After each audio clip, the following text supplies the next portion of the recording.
like to call to order at 5:02 the meeting of the Finance Committee. Like to do an excused, Alder Burnett present, Alder Galvin. Here.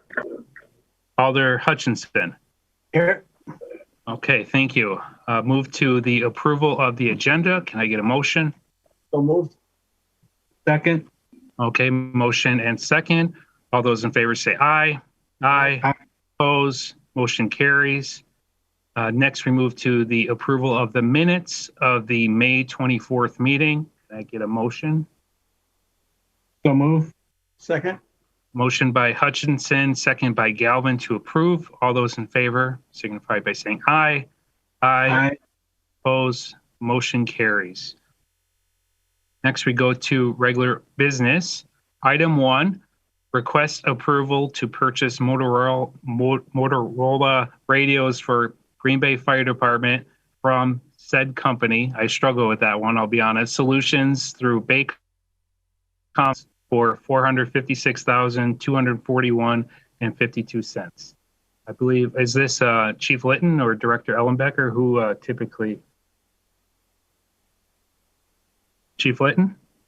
Burnett, yeah, this is the second half of the replacement of our portable radios. We replaced the first half of them. Budget. This is the second installment of that. We split it over 2 years in order to reduce the impact to the capital budget. The radios that we're replacing are basically out of date, out of equipment replaced forth, and so you'll remember that the police department replaced all of theirs, I believe, last year. This is our finishing up on that project. Okay. Does any committee member have any questions or comments? Okay, is this the expected price? Is there anything with this price that's out of ordinary? Alder Hutchison, so, Motorola, as with many vendors, they have certain how to operate within the state of Wisconsin. And so Baycom is our local dealer. You'll see that this is a state bid price. So you'll see that there's a list price and a bid price. And I believe that this bid price is under a state contract. Thank you. Okay. Anyone else? Any other council member? Okay, can I get a motion? Motion to approve. Second. Motion approved by Galvin, second by Hutchinson. All those in favor say Aye. Opposed. Motion carries. Item 2, for consideration with possible action to adopt the newly created capitalization policy for the city of Green Bay. Staff? I will start, but then I'm going to be turning it over to some of my staff members. We did not actually have a capitalization policy in place. Obviously, our auditors thought it was a good recommendation for us to put in place.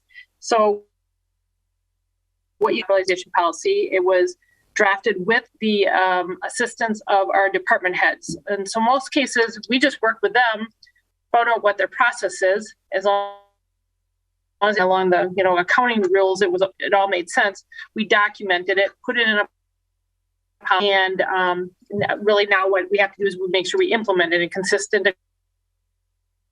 How do we capitalize our items? And so we're consistent, and then that kind of meets our need for audit purposes. Director Ellenbecker, are the time frames consistent with industry standards? Is Green Bay an outlier? Is it pretty consistent with other municipalities? I'm going to say consistent. Okay. Any questions, comments from the City Council? Okay. Alder Hutchinson, I saw that maybe you made a noise. I don't know. Anyways, can I get a motion then? Motion to approve. A second. Okay, motion by Galvin to approve, second by Hutchinson. All those in favor say aye. Aye. Opposed. Motion carries. By the way, I just want to say I see a lot of members of the public are on the call. If you would like to speak, we can motion to open the floor. If that's the desire, don't be afraid to raise your hand and we can entertain such a motion if the committee sees fit. Item 3, for consideration with possible action, acceptance of the allocation from Department of Justice for $151,100 for coronavirus emergency response funding. I'm assuming this is one of the chiefs, Chief Davis. Yeah, in short, this is money actually, and I know Director Ellenbecker probably has more background on this because this actually predates me. I think this grant was awarded like back in 2020, and it covers personal protective equipment and things related to remote work. And so our plan with this money is to use it more for remote work, obviously, because we're so far down the road into the pandemic. We can use it for PPE if the need arises, but things related to just more flexibility in terms of laptops, that kind of thing. Any questions or comments from the council or committee? Otherwise, I'd be happy to entertain a motion. Move to approve. Second. Motion by Hutchinson to approve, second by Galvin. All those in favor say aye. Aye. Aye. Opposed? Motion carries. Item 4, for consideration with possible action, acceptance of the allocation from the Wisconsin Department of Administration for $391,107.98 for local law enforcement agency initiative grant, Safer Communities funding. Chief Davis, is that you again? It is. I'm sorry, I'm high need today. This was money that was awarded to us by the governor's office out of the state's ARPA awards. It was awarded to every city in Wisconsin proportional to your size. And so we get a much bigger award than most cities because we're the third largest city in the state. Our plan for this, and the guidance is fairly broad, but our plan for this is to use it for a combination of recruiting and retention initiatives, and then for some public safety related work as well. We have to spend this fairly soon, but for right now, we have a plan to use just short of $25,000 of this for a video that the International Association of Chiefs of Police has approached us about doing in their Thought Leaders series, and they underwrite actually most of the cost of the video because it costs more than we're paying for it. But we believe, will be a good recruiting tool for us to have this professional video company come in, and then it goes out on all of IACP's channels around the world with hundreds of thousands of users. So it's pretty broad reach for that. And then we also have a plan to use at least $50,000 of this, possibly more, depending on how it is, for special missions directed at public spaces policing. So, for example, we get reports all the time of problems with, say, drug dealing or other criminal or nuisance activity in a park, on a street, some kind of public space. So we would set aside some money from this to do directed missions, whatever that looks like, whether it's a bike patrol or, if there's drug activity, maybe some kind of enforcement mission, traffic safety, if we need to, although we do get a significant amount of grant money for that already. So those are the kind of things that we anticipate using this money on. And then the last thing is, and we'll be rolling this out in hopefully before the end of the summer, we've finished the draft of our comprehensive employee wellness plan, which is aimed at, among other things, retention. And so we anticipate using some of this money for the things there that have costs. Okay.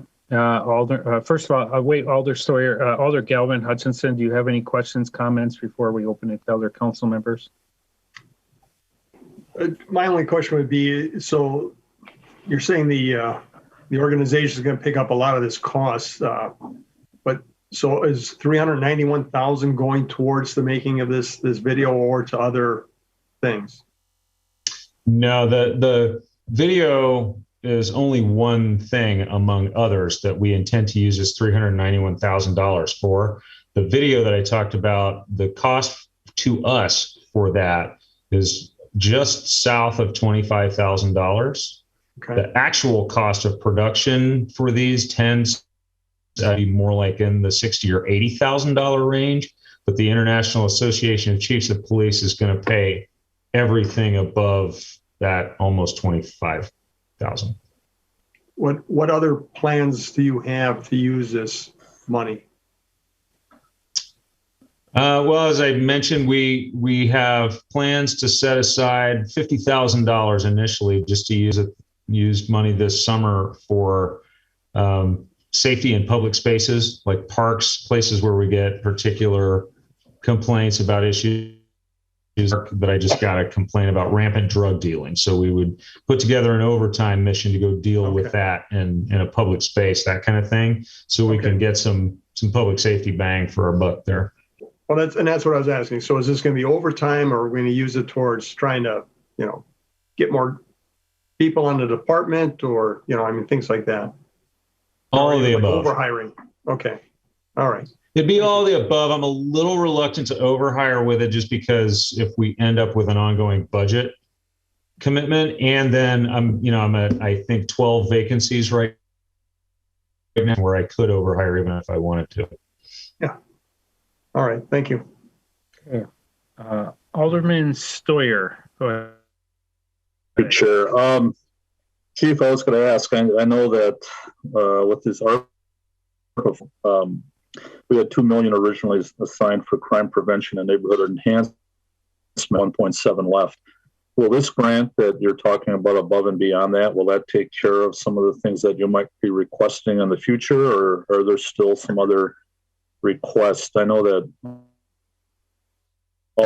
getting something in place to see where we're at. So I don't know if this is apples and oranges, or if you could explain that a little bit. Sure, and it is sort of apples and oranges. This is money that it's the state's ARPA money that they're giving specifically to Green Bay Police. So the city does not have the option of using this for things outside of police. And we assembled an unfunded needs list a few months after I got here over the winter.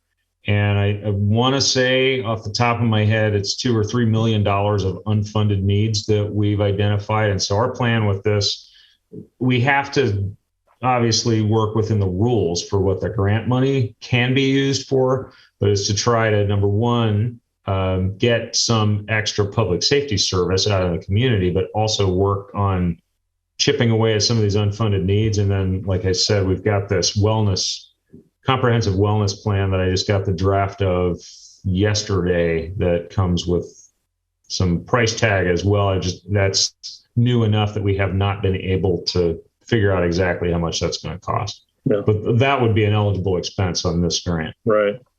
I just think over time, it'll be nice to have a handle on some of that, even though you're getting grants and we don't have our fingers in that, so to speak, from the council standpoint, but it would be nice to know some of these things maybe in a report to council, or just different things that you're utilizing that will help in the long run. And maybe at budget time, we can look at things a little differently, or what have you. So that's my point. Thank you.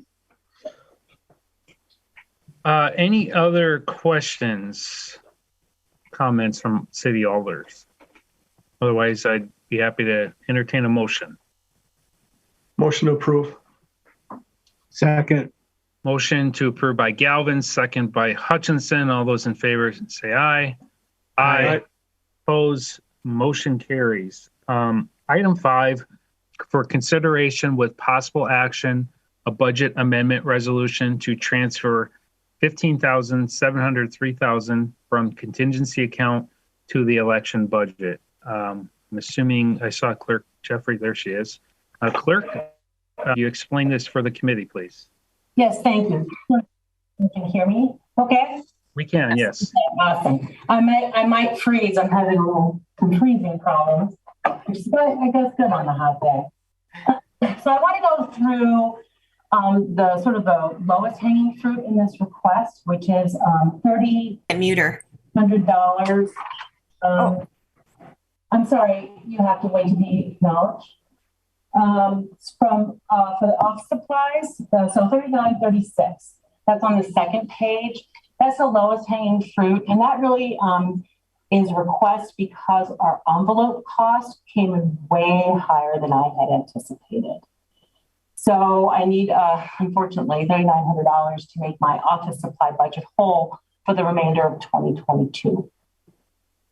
So then that's the first thing. And then the second is funds for the remaining elections. So just, if you will indulge me, I'll just go through first the outlined spreadsheet part 2022. So for poll workers, I like to budget for 7 people per ward. We have 46 wards because wards 1 and 2 are combined. And for those split wards, we're not going to be stacking those wards separately. They're going to be, those ballots are going to go in the machines with the sort of existing wards. So 7 people, so that's what I always aim for. So that first line of poll workers is 275 persons times 2 elections, and the pay is $225. So I'd like to increase the pay to $225, which brings us closer to $15 an hour. Now in the city of Green Bay, we don't pay hourly, we pay daily for poll workers, but that's about $15 an hour. That second row for central count, this is, we were able to central count staff for the previous 2 elections, but we will need more people for the remaining elections. So I'd like to fund this part of our election process fully. And so that's $45 for 2 elections, and that's a little high at $225 for the day, same as a regular poll worker.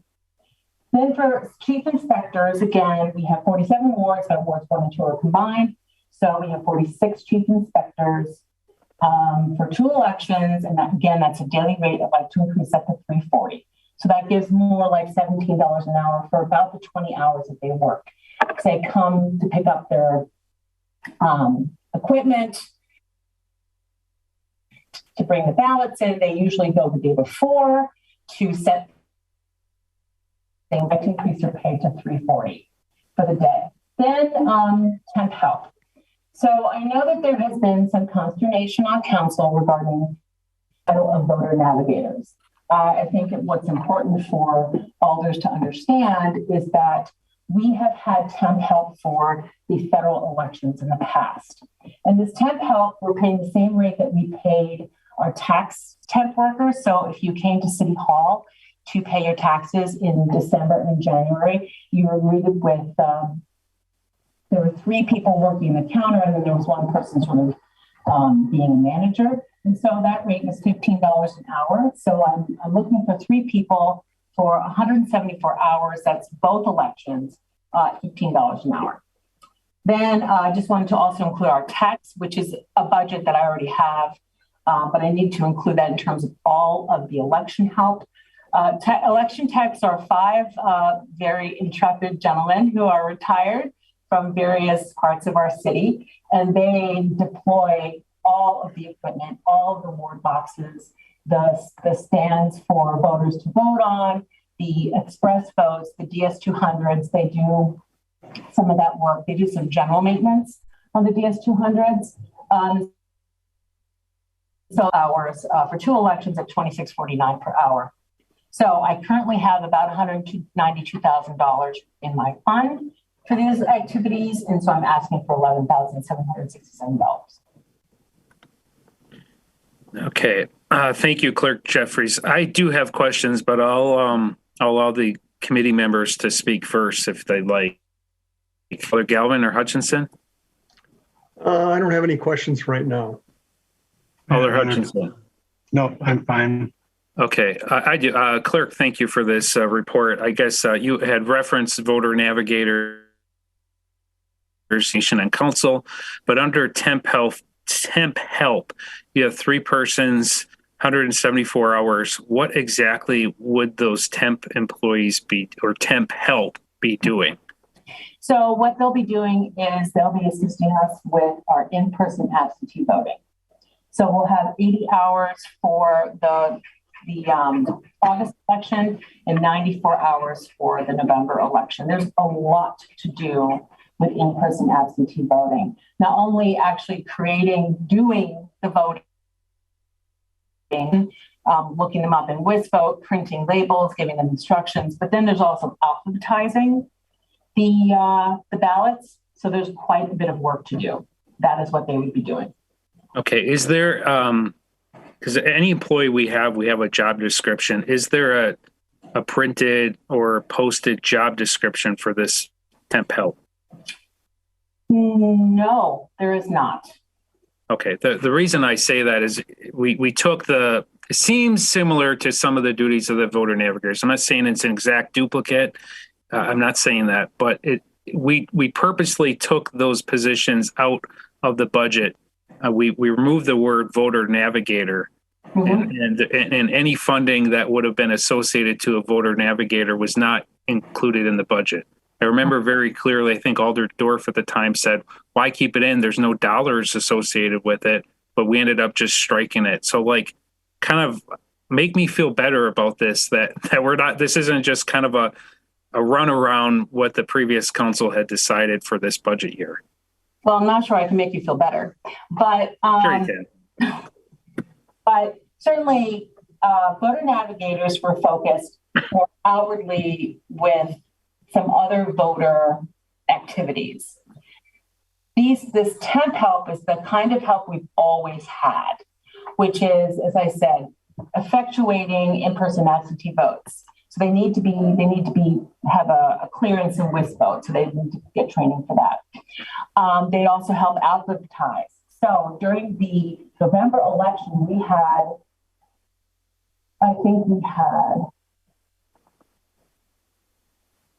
and of course I wasn't the clerk then, so I sort of recollect, I know some of the people who were here. I think we had 4 people alphabetizing. So, and essentially what that means, Alder, is that or Alderman, I think that's what you prefer to be called, we receive the,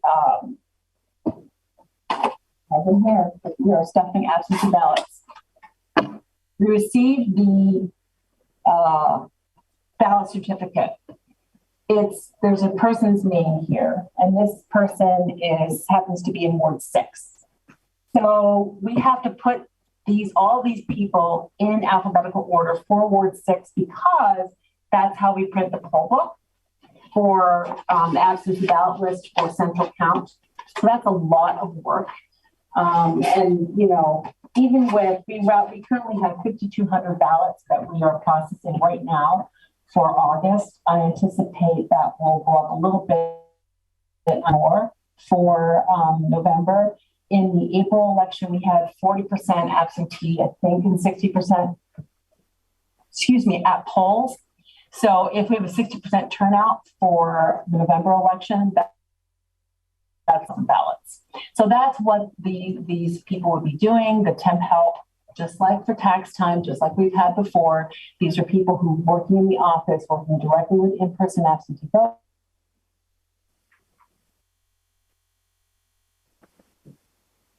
You just so you know, you froze a little bit, but we hear you now.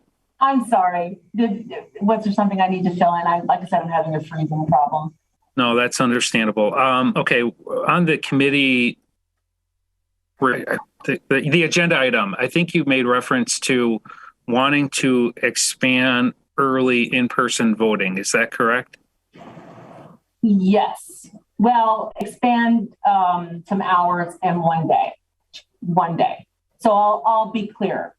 So for August, we will have, let me just go to my spreadsheet here. If you just give me a moment. Okay. So for August, we will have our normal 8 to 5, essentially Tuesday through Friday, and then Monday through Friday, the next week. We will be open one evening until 9 o'clock, August 4th. Open Saturday, August 6th, which is our normal is to be open a Saturday or 2. In November, we will have our regular Tuesday, Wednesday, Thursday, Friday. That first week, 8 to 5. Then Saturday, 8 to noon. Then Monday through Wednesday, 8 to 5. Monday and Tuesday, 8 to 5. And then Wednesday and Thursday, 8 to 9 p.m. We'll be open till 5 again on Friday, November 4th, 8 to noon on Saturday, November 5th, and on Sunday, which is a new day, which we can do, open sometime afternoon into the late afternoon, possibly early evening. So the reason for doing that is because not everyone lives a 9 to 5 world, right? We have a lot of people who work shift in various industries in this community, industries that have been backbones of this community, who they're not home at 5 o'clock.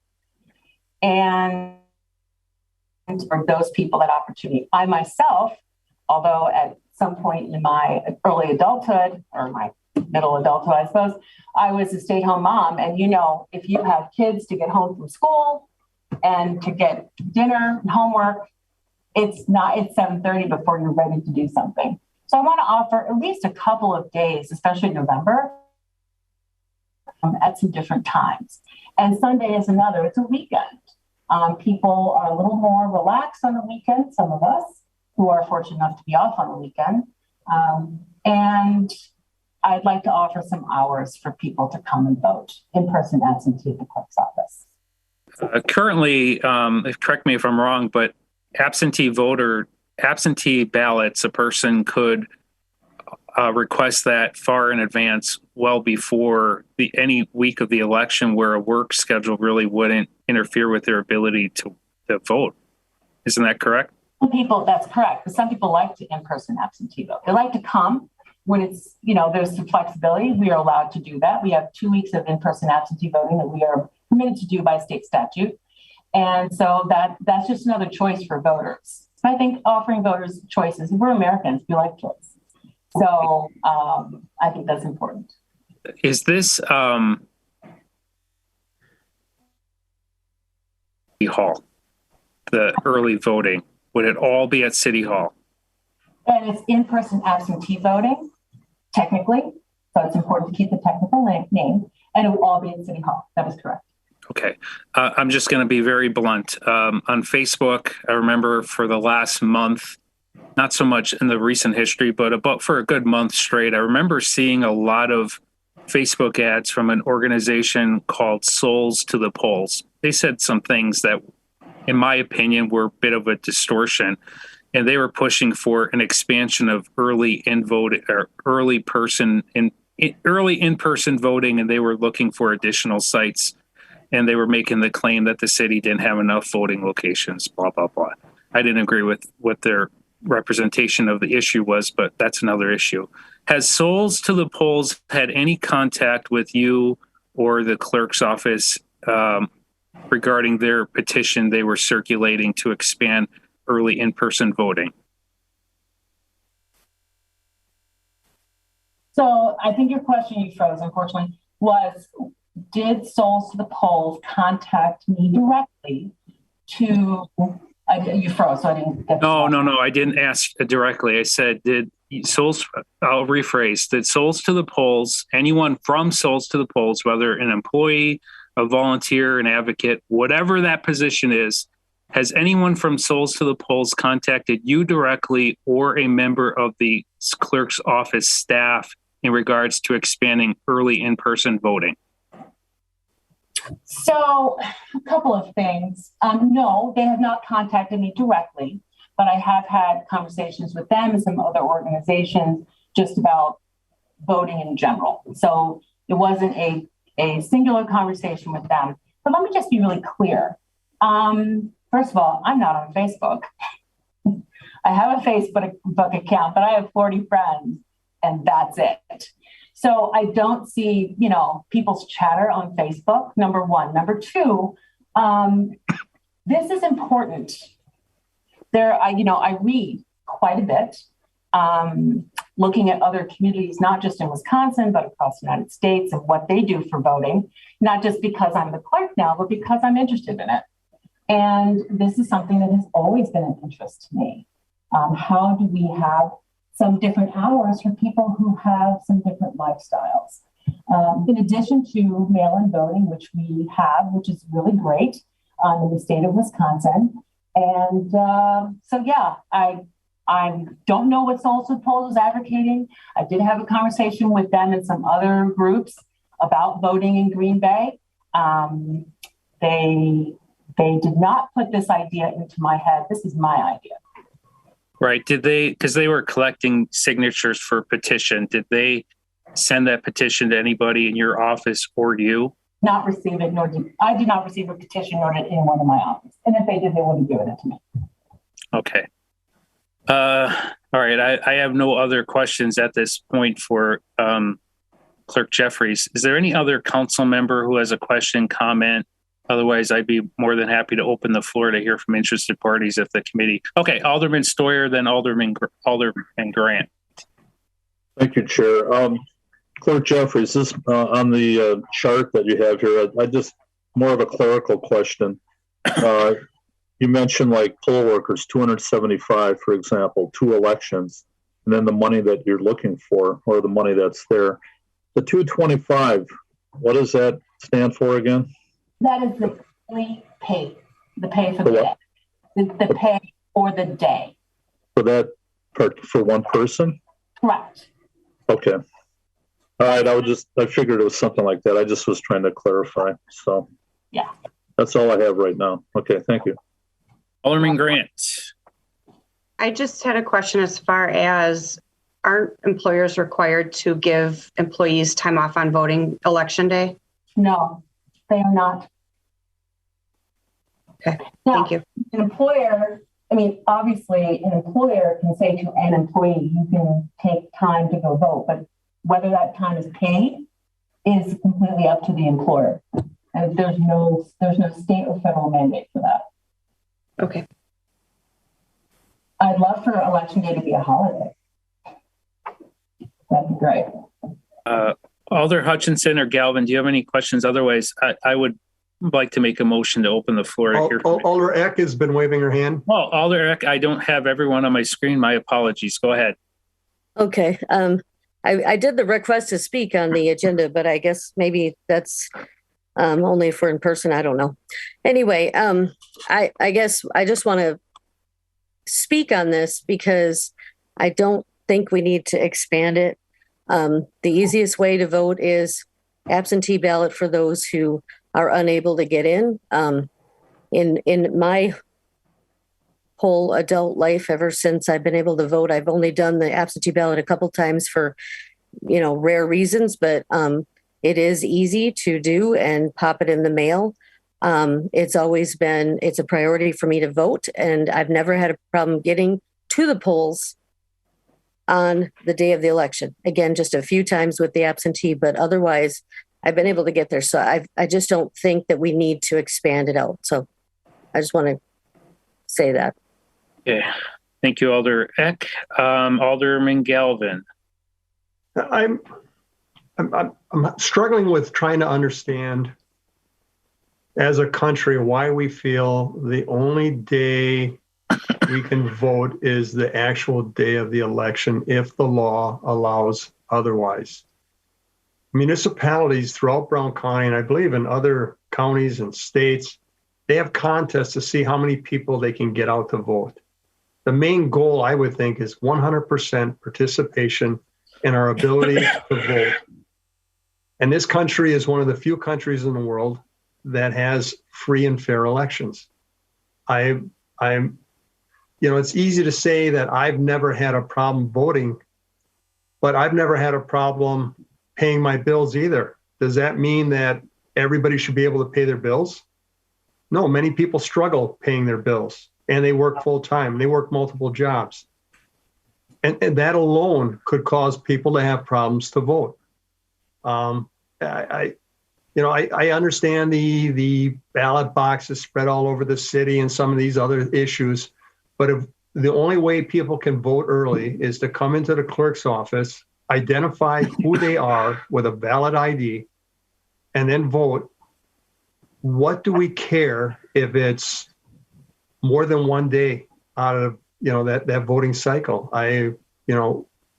It just mystifies me. If we can afford to do it, I think we should do everything we can to encourage as many Americans to vote for an election. I mean, that's the way we know most what people are thinking. And if people can't make it because their kid is sick at the last minute and they're sitting in a doctor's office after working 8 hours at work, why not let them come in early if they think that's going to be the best way to do things? We're not allowing them to vote after the election. We're not allowing them to vote at absentee boxes that we're not allowed to have anymore. They have to come in person with a valid ID.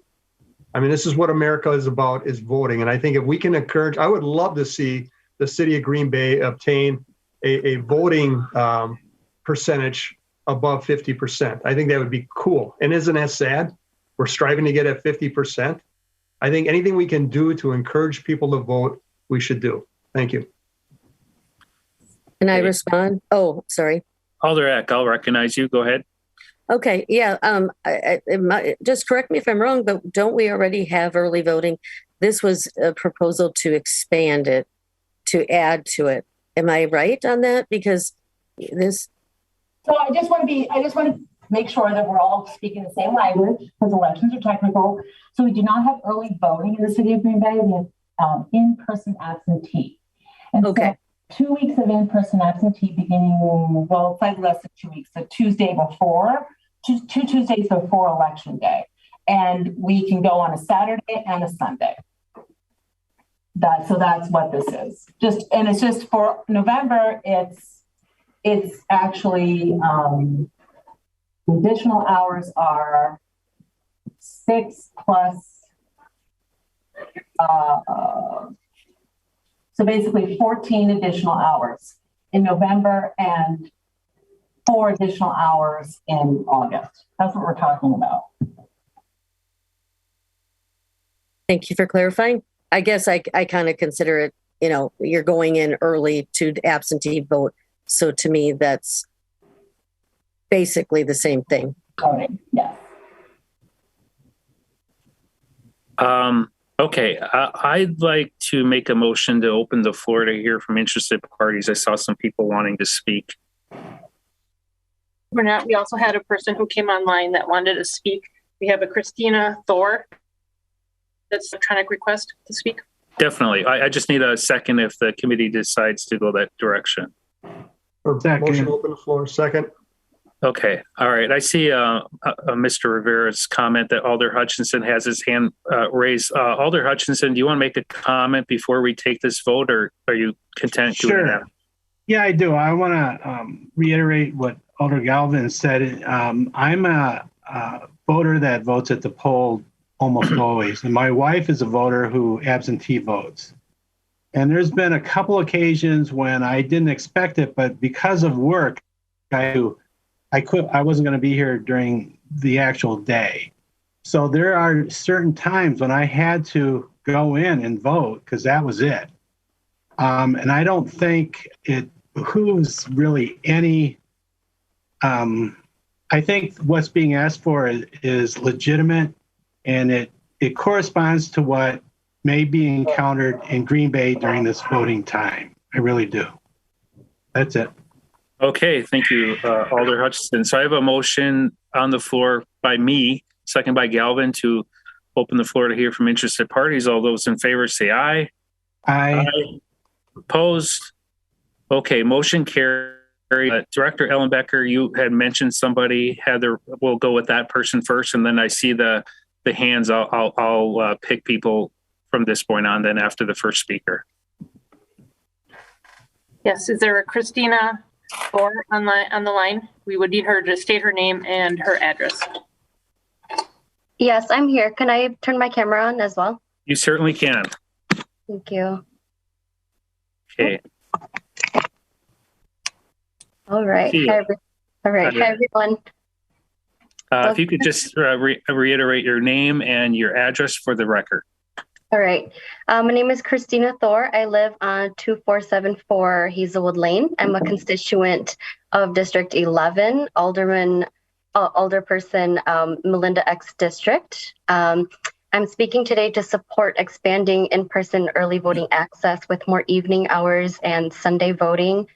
I just want to Also, thank you, Alderman Galvin, for your comments. I agree that if we can afford to support people to vote, there's no reason not to do it. During the April election, I worked as a poll worker. Raise your hand. How do you raise your hand? Okay, go ahead. During the April election, I worked as a poll worker because as a constituent, I was curious about the polling process. I witnessed the crowded lines during waves of people coming in. I witnessed accessibility challenges, and I also witnessed people afraid of COVID and crowded spaces. I currently work full-time, and I'm currently attending UW Green Bay for my master's in social work.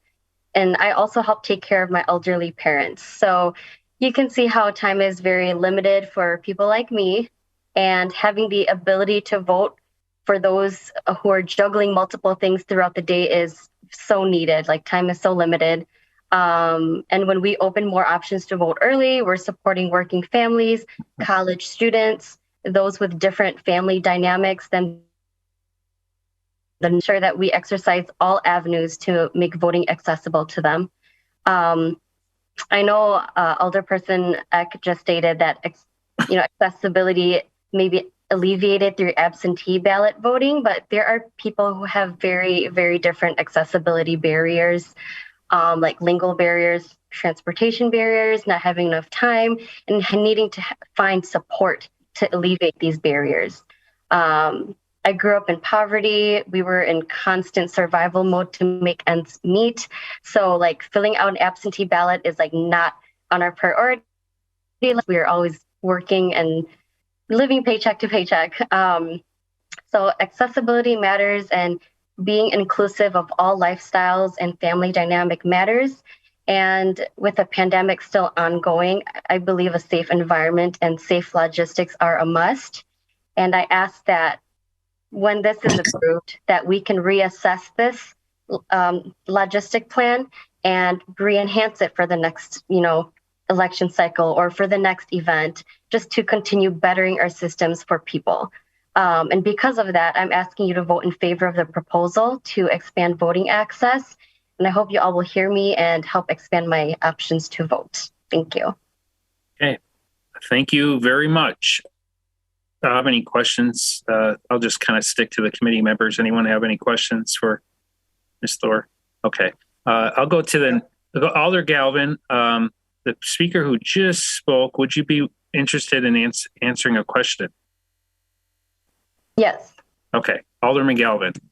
Yes, ma'am. If you don't mind, how many people are in your family? Brothers, sisters, moms and dad, Yeah, I have 10 people in my family. You said at one point in time, you guys were pretty tight with money, and getting out early voting was a lot of times the only way we would. And do you think the rest of your siblings would chime in on this? Absolutely. All right. I mean, things are better now, but with taking care of your parents and other obligations you have, you feel that having that opportunity helps you to pre-plan a little bit better to make sure that your vote is given and counted. Yeah, 1000%.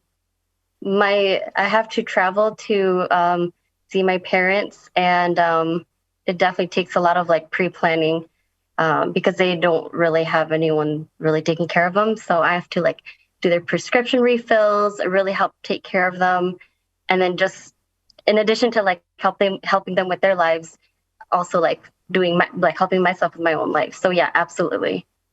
All right, thank you. That's all. Okay, thank you for speaking here. Next speaker, I'll recognize Ned Dorf, a familiar face. Mr. Dorf, go ahead. Thanks, Jesse. Ned Dorf, 1321 Emily Street. And appreciate the committee taking the time to discuss this tonight. I have, as many of you have, served as a volunteer on election days. And during the pandemic, we had more options and we had a higher turnout. People were looking for different ways to vote and different times to vote. And when we had the in-person absentee early hours, that was helpful. When we had the drop boxes, those were helpful. But now as we look ahead, I just want to lend my support to the plan to keep early voting. Sorry, I know I get that in-person absentee voting accessible to our community. I am a working father. I don't always have the best availability to get to City Hall or get to my polling place on election day, and to have that option for me to go down to City Hall and vote is very beneficial to me. I also live close to City Hall, and I can get there pretty quickly. So that's a good central location for me. But, I'm thinking about what Alder Galvin stated, and how sometimes we have to look outside of ourselves and our own experiences. There are folks who live on opposite ends of the town that might not have that accessibility to get down to City Hall as easily as I can. So I'd encourage the council, as we continue to move forward, to find ways that people on the far east side, far west side, maybe on a bus route, can get some early in-person absentee as well, since we have gotten rid of the drop boxes as an option. So please keep it open on the weekends. I like the Sunday idea. I think that's going to be really beneficial to people in the city of Green Bay. And again, I just want to commend my alder, Bill Galvin. As he stated, he's able to pay his bills. He's able to get from point A to point B when he needs to. But he also has that ability to look outside of his own experience and recognize that there's a lot of people in Green Bay who live different lives. Those people, voting is a right. It's not a privilege. It's not merit-based. It is your right as a citizen to vote. And I think our city government should be doing everything it can to expand the franchise as much as we can. Thank you. Okay, thank you. Any questions for Mr. Dorff? Alder Eck, Ned, would you be willing to take a question or no? Sure. Okay, Alder Eck. Well, I think you would agree, Ned, that everybody has a mailbox, right? Access to a mailbox. I would not agree with that, Alder Eck. Not everybody does have access to a mailbox. There are many people in our community who experience homelessness, and there are often between addresses. So, no, I would not. Okay, because I would want to point out that the absentee ballots come with, they're pre-stamped, so there's no extra cost, I guess, is what I wanted to make sure that would be pointed out. There's no extra cost, and it's filling it out and popping it in the mailbox.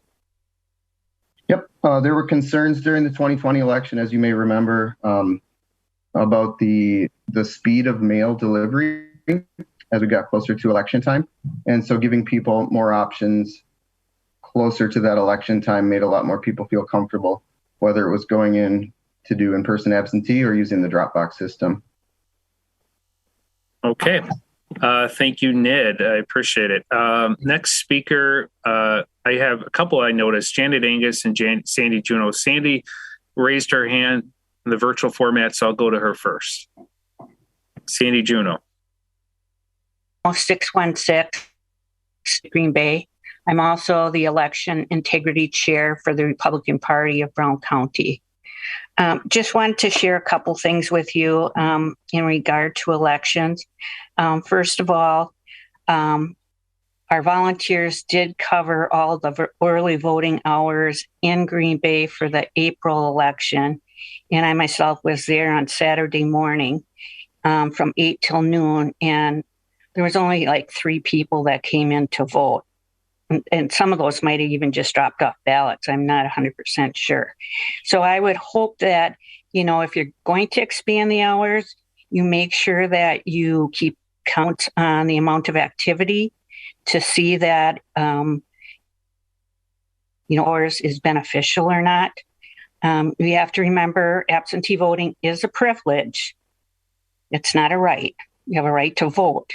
but absentee voting is a privilege. So I'll let you guys decide what you want to do with that. But I would just say, if you keep good statistics, you'll be able to determine in the future if that was a worthwhile venture or not. The second thing is there was an error that occurred with the city of Green Bay last year. In regard to poll workers, the Republican Party had submitted a list of nominees to the city clerk in November. That there was 110 people list. In December, it was forwarded to the council meeting, and inadvertently there was an error. We don't think it happened on our part, but I'm sure the city doesn't think it happened on their part. But only the people whose last name started with A through L were on the list that was forwarded to the council, and those people were approved. So what I think is, if we can resubmit the list so that within the next month, the council can correctly approve the entire roster that we had originally submitted. So that would be just a request that I'm making. I guess at this point, it doesn't matter where the error occurred. If it was the city, we'll probably continue to disagree on what happened. But I think the most important thing is that we get these people approved and we have an adequate supply of poll workers for the city of Green Bay to utilize in the fall elections. Thank you. Hey, thank you, Ms. Juneau. Any comments? Okay, we're going to go to the next. Yes, I saw that you had unmuted yourself at one point. Would you like to address the committee? Yes. Can you hear me? Yes. Okay, thank you. I had some questions. When I was observing at Central Count, Janet, I'm sorry to interrupt. Could you share your name and address for the committee? Oh, I'm sorry. Janet Angus, 1403 Shirley Street, Green Bay, Wisconsin. I was an observer at Central Count, and I have been an observer for many of the elections. And tonight during Clerk Jeffrey's report, she indicated that poll workers are paid at Central Count. My question is, there were, I think, over half of the poll workers at Central Count in this last election were city employees. Are they being paid on top of their salaries, or how does that work? Just a question. A second question I have is, has there ever been a study done on how much it costs to process an absentee vote? If you vote early, it's just like voting absentee. And Clerk Jeffries today indicated that it's a lot of work to alphabetize those. It's a lot of work to process those. So what is the cost factor between absentee voting versus voting in person? And is that something that we need to look at? As an observer, I was also with Sandy Juneau on Saturday morning, and there were not very many people voting early. So we might want to look at the counts of the people who actually voted early, because it might not be something that is cost effective. If that's a bad way of putting it, I'm sorry, but there were very few people voting on that Saturday. I actually thought it was a waste of my time being there because so few people had come in. And then the last question I have, and this is directed at Clerk Jeffries, is what other groups have you had conversations with regarding early voting and expanding our early voting hours? You said you hadn't contacted Souls to the Polls, or they haven't contacted you. I was just wondering what groups you have been in contact with and what those conversations, recommendations were about.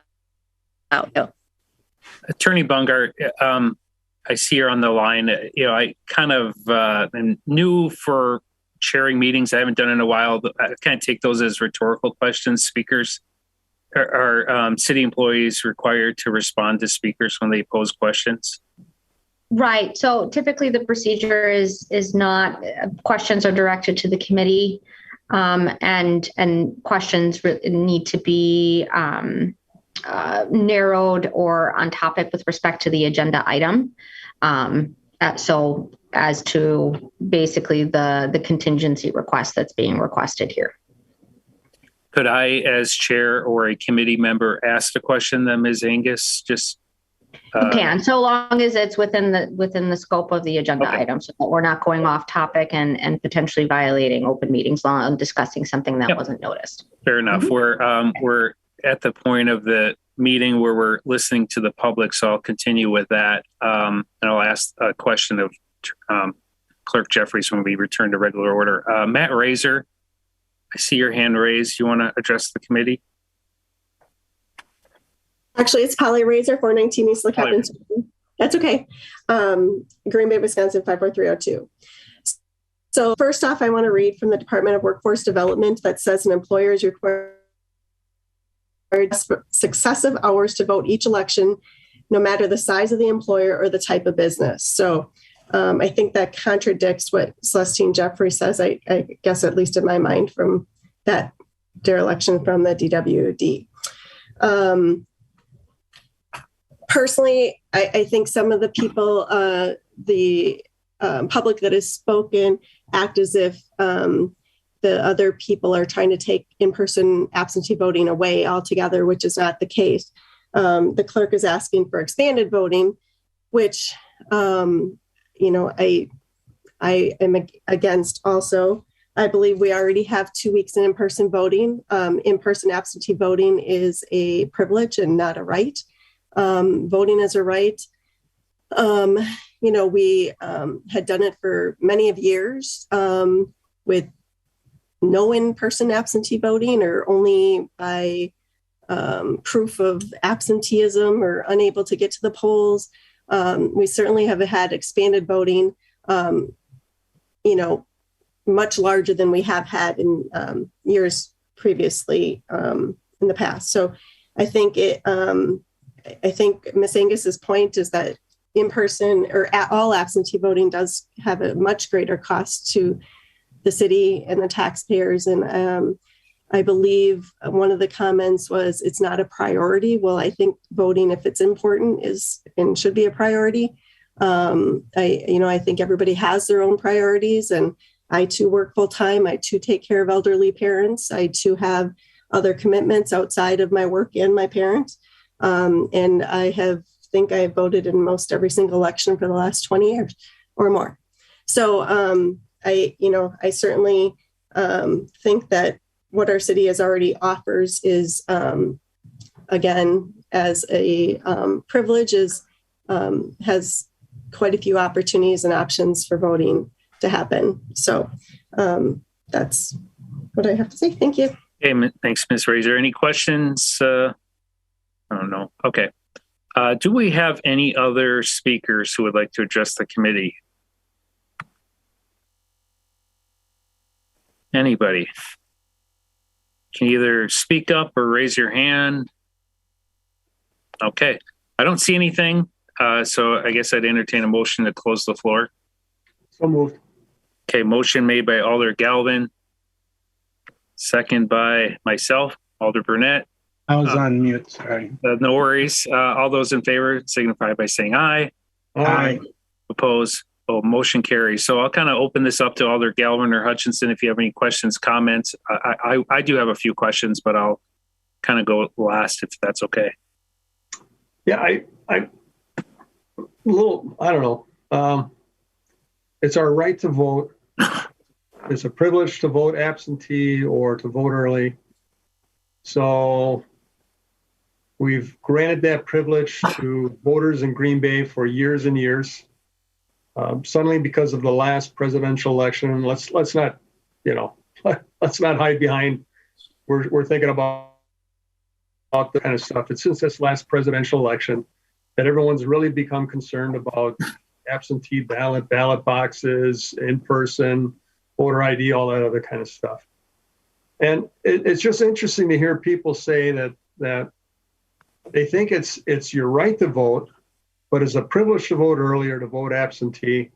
And we're going to restrict that privilege because, and I haven't heard anyone come up with a good reason why we shouldn't extend the privilege to vote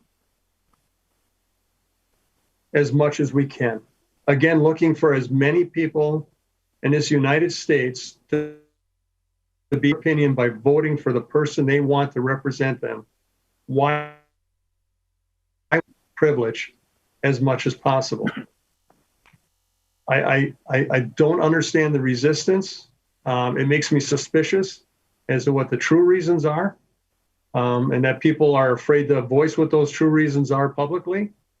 And I'm shocked. I mean, we talk about it's just not worth it financially. Well, what is you put on right to vote? What is the price you put on the privilege to be able to vote?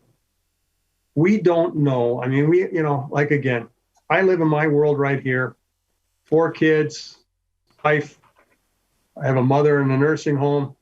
I mean, that's me. Many other different variations out there. We can't possibly imagine what other people are going through day to day.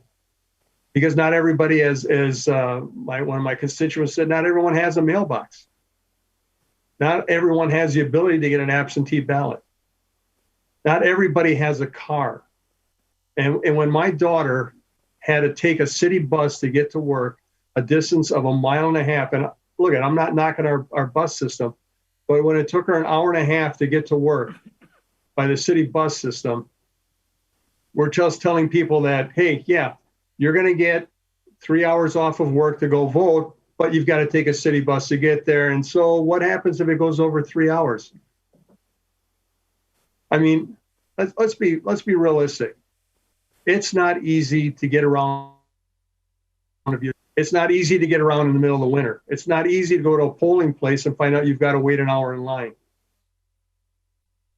Answers as we sit up in our little houses in our nice neighborhoods and everything else, but we don't know what everyone is going through. And they're trying to put our values and everyone else is wrong. If anything, we should be fighting to try and expand voting as much as possible so every American has the ability to vote. Thank you. Okay. Alder Hutchinson, do you have any comments, questions? I thank you, Alder Galvin. I agree with what he said.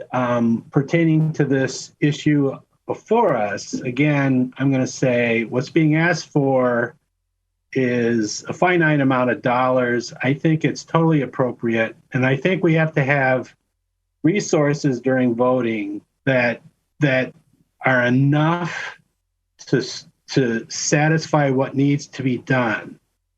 And so I think what's being proposed is not way out of whack or anything. And I think, thank you. Okay, thank you. Clerk Jeffries, I do have a couple questions that are related. I'm not going to ask all of the questions that Ms. Angus directed towards you, but one question though is what changed? I mean, you created your budget last year, went through the process. You didn't indicate any need for this expanded in-person absentee voting. What changed since October of last year? So I wanted to expand the places that we can do in-person absentee voting. And given the guidance from the WEC that you can only have either alternate locations or the clerk's office, I was not prepared to have only alternate locations. So I needed to do it at the clerk's office. And that really is for the expanded hours. But let me just be very clear about something. Just going back to my budget, the I said 174 hours, so that's 80 hours for August, which is an addition of 4 hours, and maybe 4 hours for November, which is an addition of 14 hours. So I'm still going to do in-person absentee voting. I just wanted to expand it to the evening, as I said, to give voters more choices to fit the various lifestyles, various shifts that we have in the city of Green Bay. That's $7,800 of what I'm asking for. Now, $7,800 of 204, and I have 192. So, what I want lots of things in this budget, this contingency request. And I appreciate your consideration, but I want to also increase poll worker pay because I think that's very important. So hopefully that answers your question and provides a little extra information. It gives some reference. So I'm going to ask a very direct question, and please give me a direct answer if you could. Always do. Yeah. Has anybody in the clerk's office, and this gets to Ms. Angus's question, could you tell us if any political party, any interest group, any voter advocacy group reached out to either you, any employee in your office, or anybody to your knowledge in the mayor's office about this request?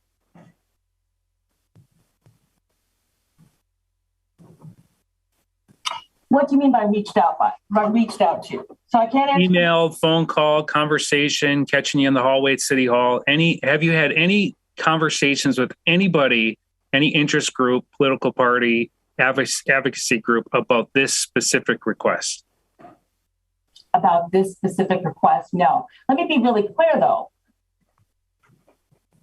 I don't want you to get tangled up in some understanding that these are not my ideas, okay? I want there to be lots of options for voters in the city of Green Bay. Voting is a habit. I think that Alderman Eck had referred to that. Habits come by through many different avenues, as you know. Lots of research about how one can inculcate good habits. And so providing choices, I think, for people to help them develop those good habits is what I would like to do for the voters in Green Bay. So, I don't want you to, like I said, get tangled up that somehow this is somebody else's idea. I certainly don't need somebody else's idea. This is my idea. Right. Did I have conversations with people in advance of making this budget? No, I did not. These are my ideas. In April, and again, I don't want any unpleasant surprises down the road. I mean, I know what happened in the past elections, and I wish I would have asked a lot more pointed questions back then, because it, in my opinion, would have saved the city a lot of hassle.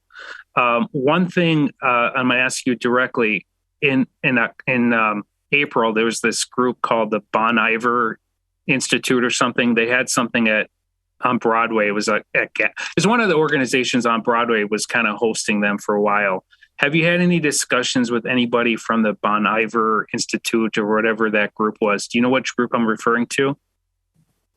Only because I saw their yard signs inappropriately placed in the city right away. But no, I didn't have a conversation with them. Nobody from that group. Okay. Again, I know you may think I'm grilling you, but I don't want anything to cause trouble for the city down the road. Okay, so no other questions for you, but I will make some comments.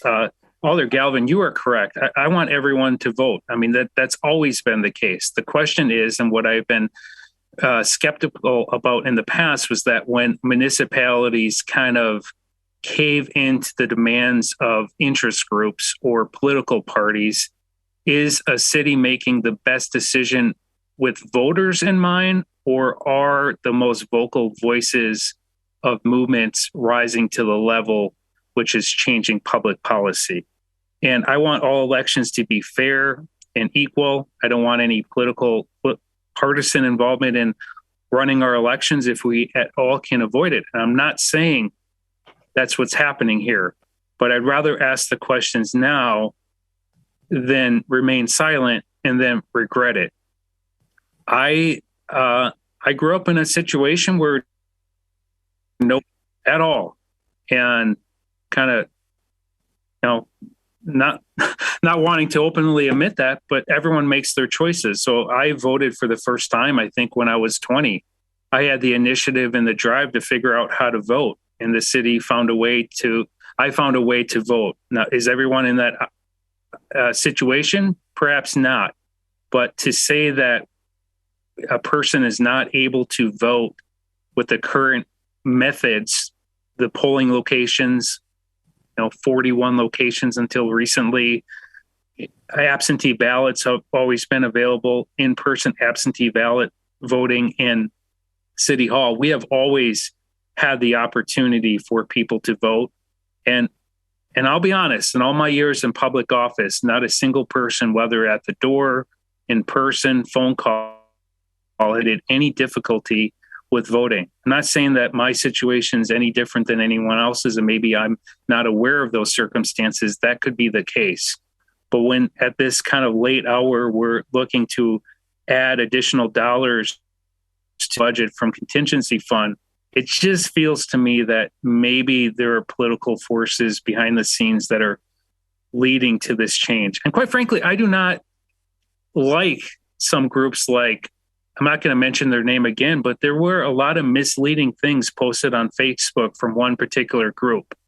And lo and behold, a month or two later, we have a request to expand access to the vote in this manner. So I just want to remain as neutral as possible.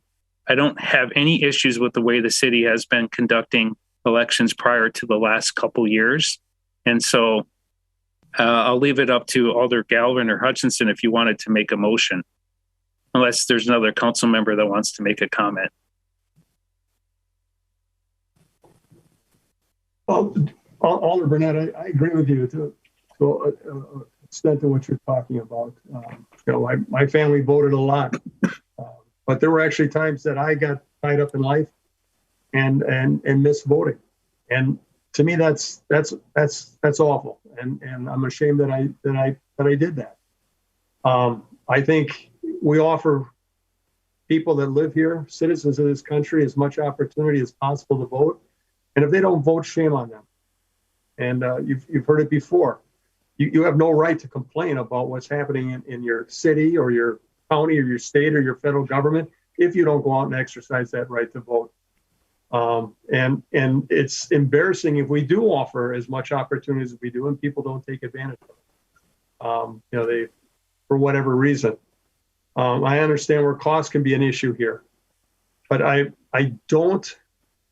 having a hard time wrapping my head around trying to understand how early absentee voting affects one political party or the other, adversely or positively. To me, every opportunity that someone has to vote just means one more person gets to express what they want to see their country, city. And for political parties to get involved with this, to try and stymie this, to me is embarrassing. And they should be ashamed of themselves that they would try to restrict citizens' ability to vote. So unless anyone else has a comment, I'll make a motion to approve this. I'll second. Okay, I have a motion on the floor, second by Alder Hutchinson. I'm not going to support this motion, but I will support part of it, and that would be the ballots and the envelopes. I just feel a little uneasy with some of the political activity. And you're right, Alder Galvin. I don't want to make this an R versus D thing. We should remain as neutral and balanced as possible, but I can't ignore political activity that has influenced city elections and even city council races. So when we have groups that are promoting this, it just makes me feel there's a deeper element to this than perhaps we're being told. So right now I'm going to vote no, but that doesn't mean I won't change my mind if I can dig into this a little deeper. So with that, we have a motion on the floor. Any comments from alders? Okay. All those in favor say aye. Aye. Aye. Opposed? No. Motion carries. Thank you. And thank you to all of the speakers. It was great hearing from you all. Next on the agenda is for consideration with possible action, a motion by Alder Galvin for a report with bullet points explaining what the city did with the monies as it relates to voter outreach, voter education, outreach, and registration. Alder Galvin, if you want to take that. Sure. Basically, what I'm looking for information that with the voter outreach, voter education, and registration, I was looking to see, did the city target any specific group, whether it be race, gender, political affiliation, anything like that. Because I would personally hope that if the city is reaching out for education, that every single address in the city of Green Bay got the same material. And that if it was outreach, that they outreached every single address and every voter in the city of Green Bay with the same information, and the same thing with registration. So that's what I'm hoping to hear. Okay, thank you, Alder Galvin. Is there a member of staff who would like to address this? Well, I worked on the attachment. So there were specific questions that Alder Galvin had asked as a result of your last meeting. Unfortunately, Alder Galvin, I did not get a question about registration. It was on the, I'm sorry, it was on the motion here on registration. So. Oh, okay. So I'm sorry I missed that. So just to reiterate that the final, the accounting for the CTCL grant, Center for Tech and Civic Life from 2020, so almost 2 years ago, that is on our website. It's been on our website for well over a year and a half. And so that's essentially how the money was spent. It's already out there. But to sort of summarize some of what the questions were from the last meeting, how do we do outreach to NGOs? Also, those are non-governmental entities, NGO stands for, also known as nonprofits. If we did, who were they? What did we do with them? Another question was, if we worked alone, what did the outreach education look like? Brochures, mailing, social media, and the like. And did we focus on any specific groups, such as English, non-English speaking, political affiliation, religious, income level, or anything like that? Or did we just do them all? So the outreach and education was a media plan created by KW2HVS. That total cost was $100,000 or 8% of the total grant dollars spent, which is basically $1.2 million. Their final report is attached to the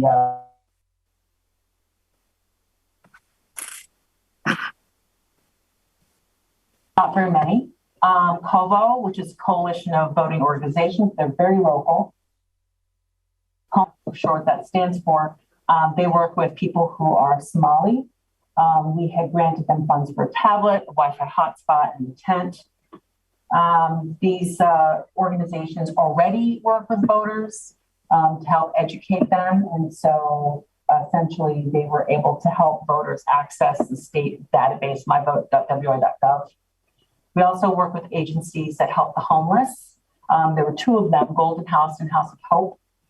They submitted requests for reimbursements to help citizens obtain documents so they could register to vote. Some people need birth certificates and the like in order to get documents in order to register to vote.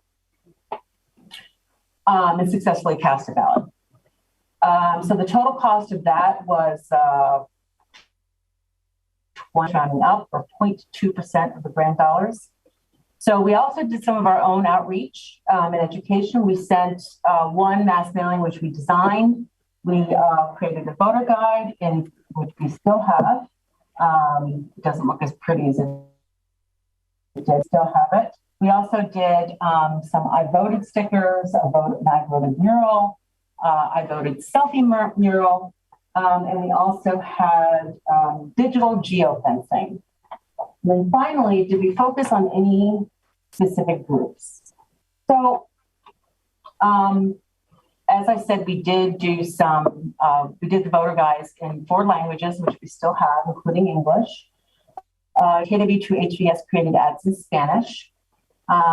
We do not focus on political affiliation, income, religious affiliation. This information is not available to the clerk's office through state databases, so we couldn't get that. That is really the purview of the political parties.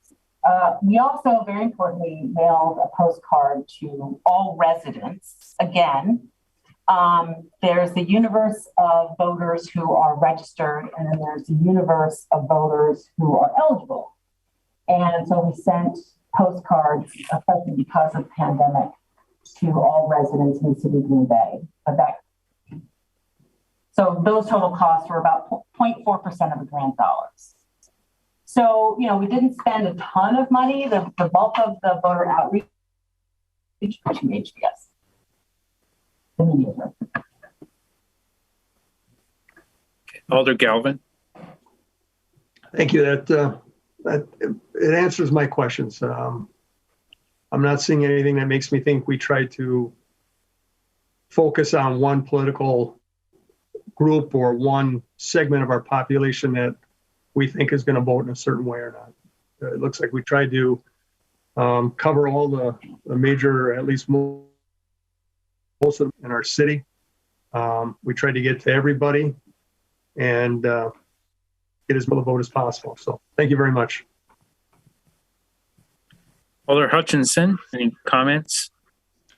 No, it was good to see the information just from the perspective of what actually occurred versus maybe what may have been said.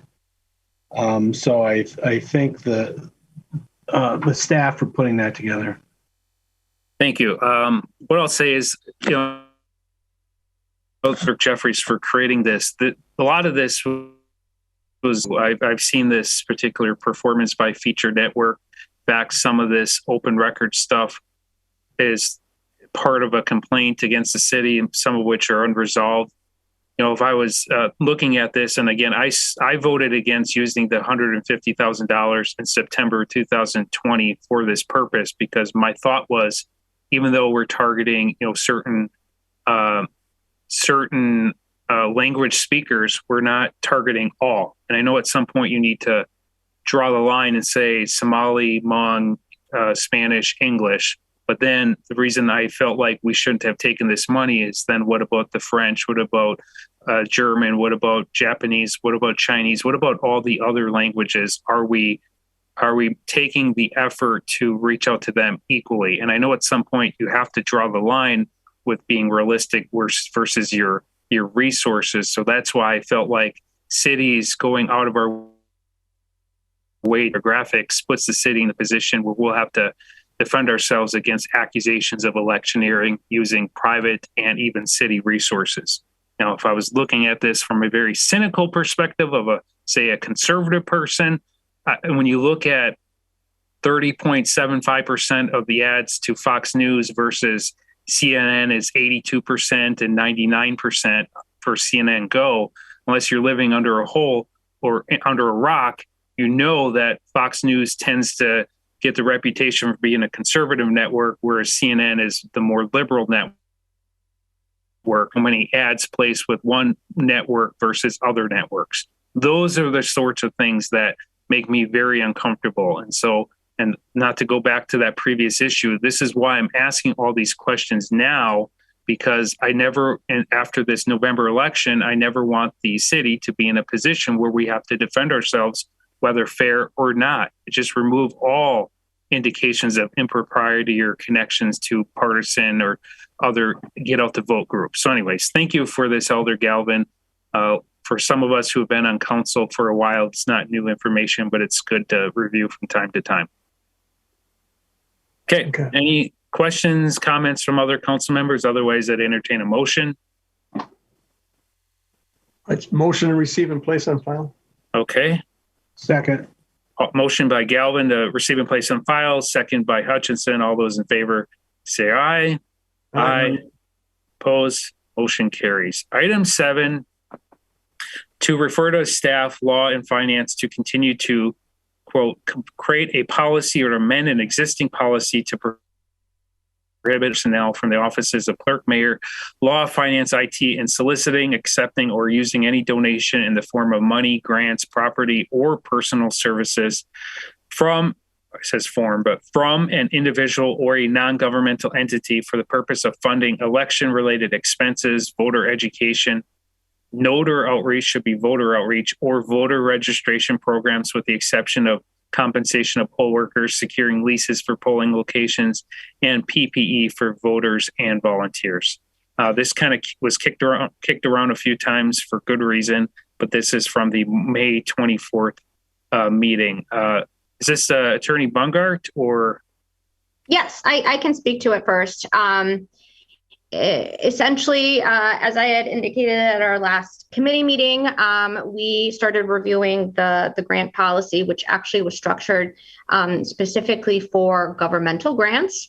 And because we were implementing essentially a restriction or a narrowing in scope for non-governmental grants, it made sense that we needed to have a procedure in place that addressed non-governmental grants.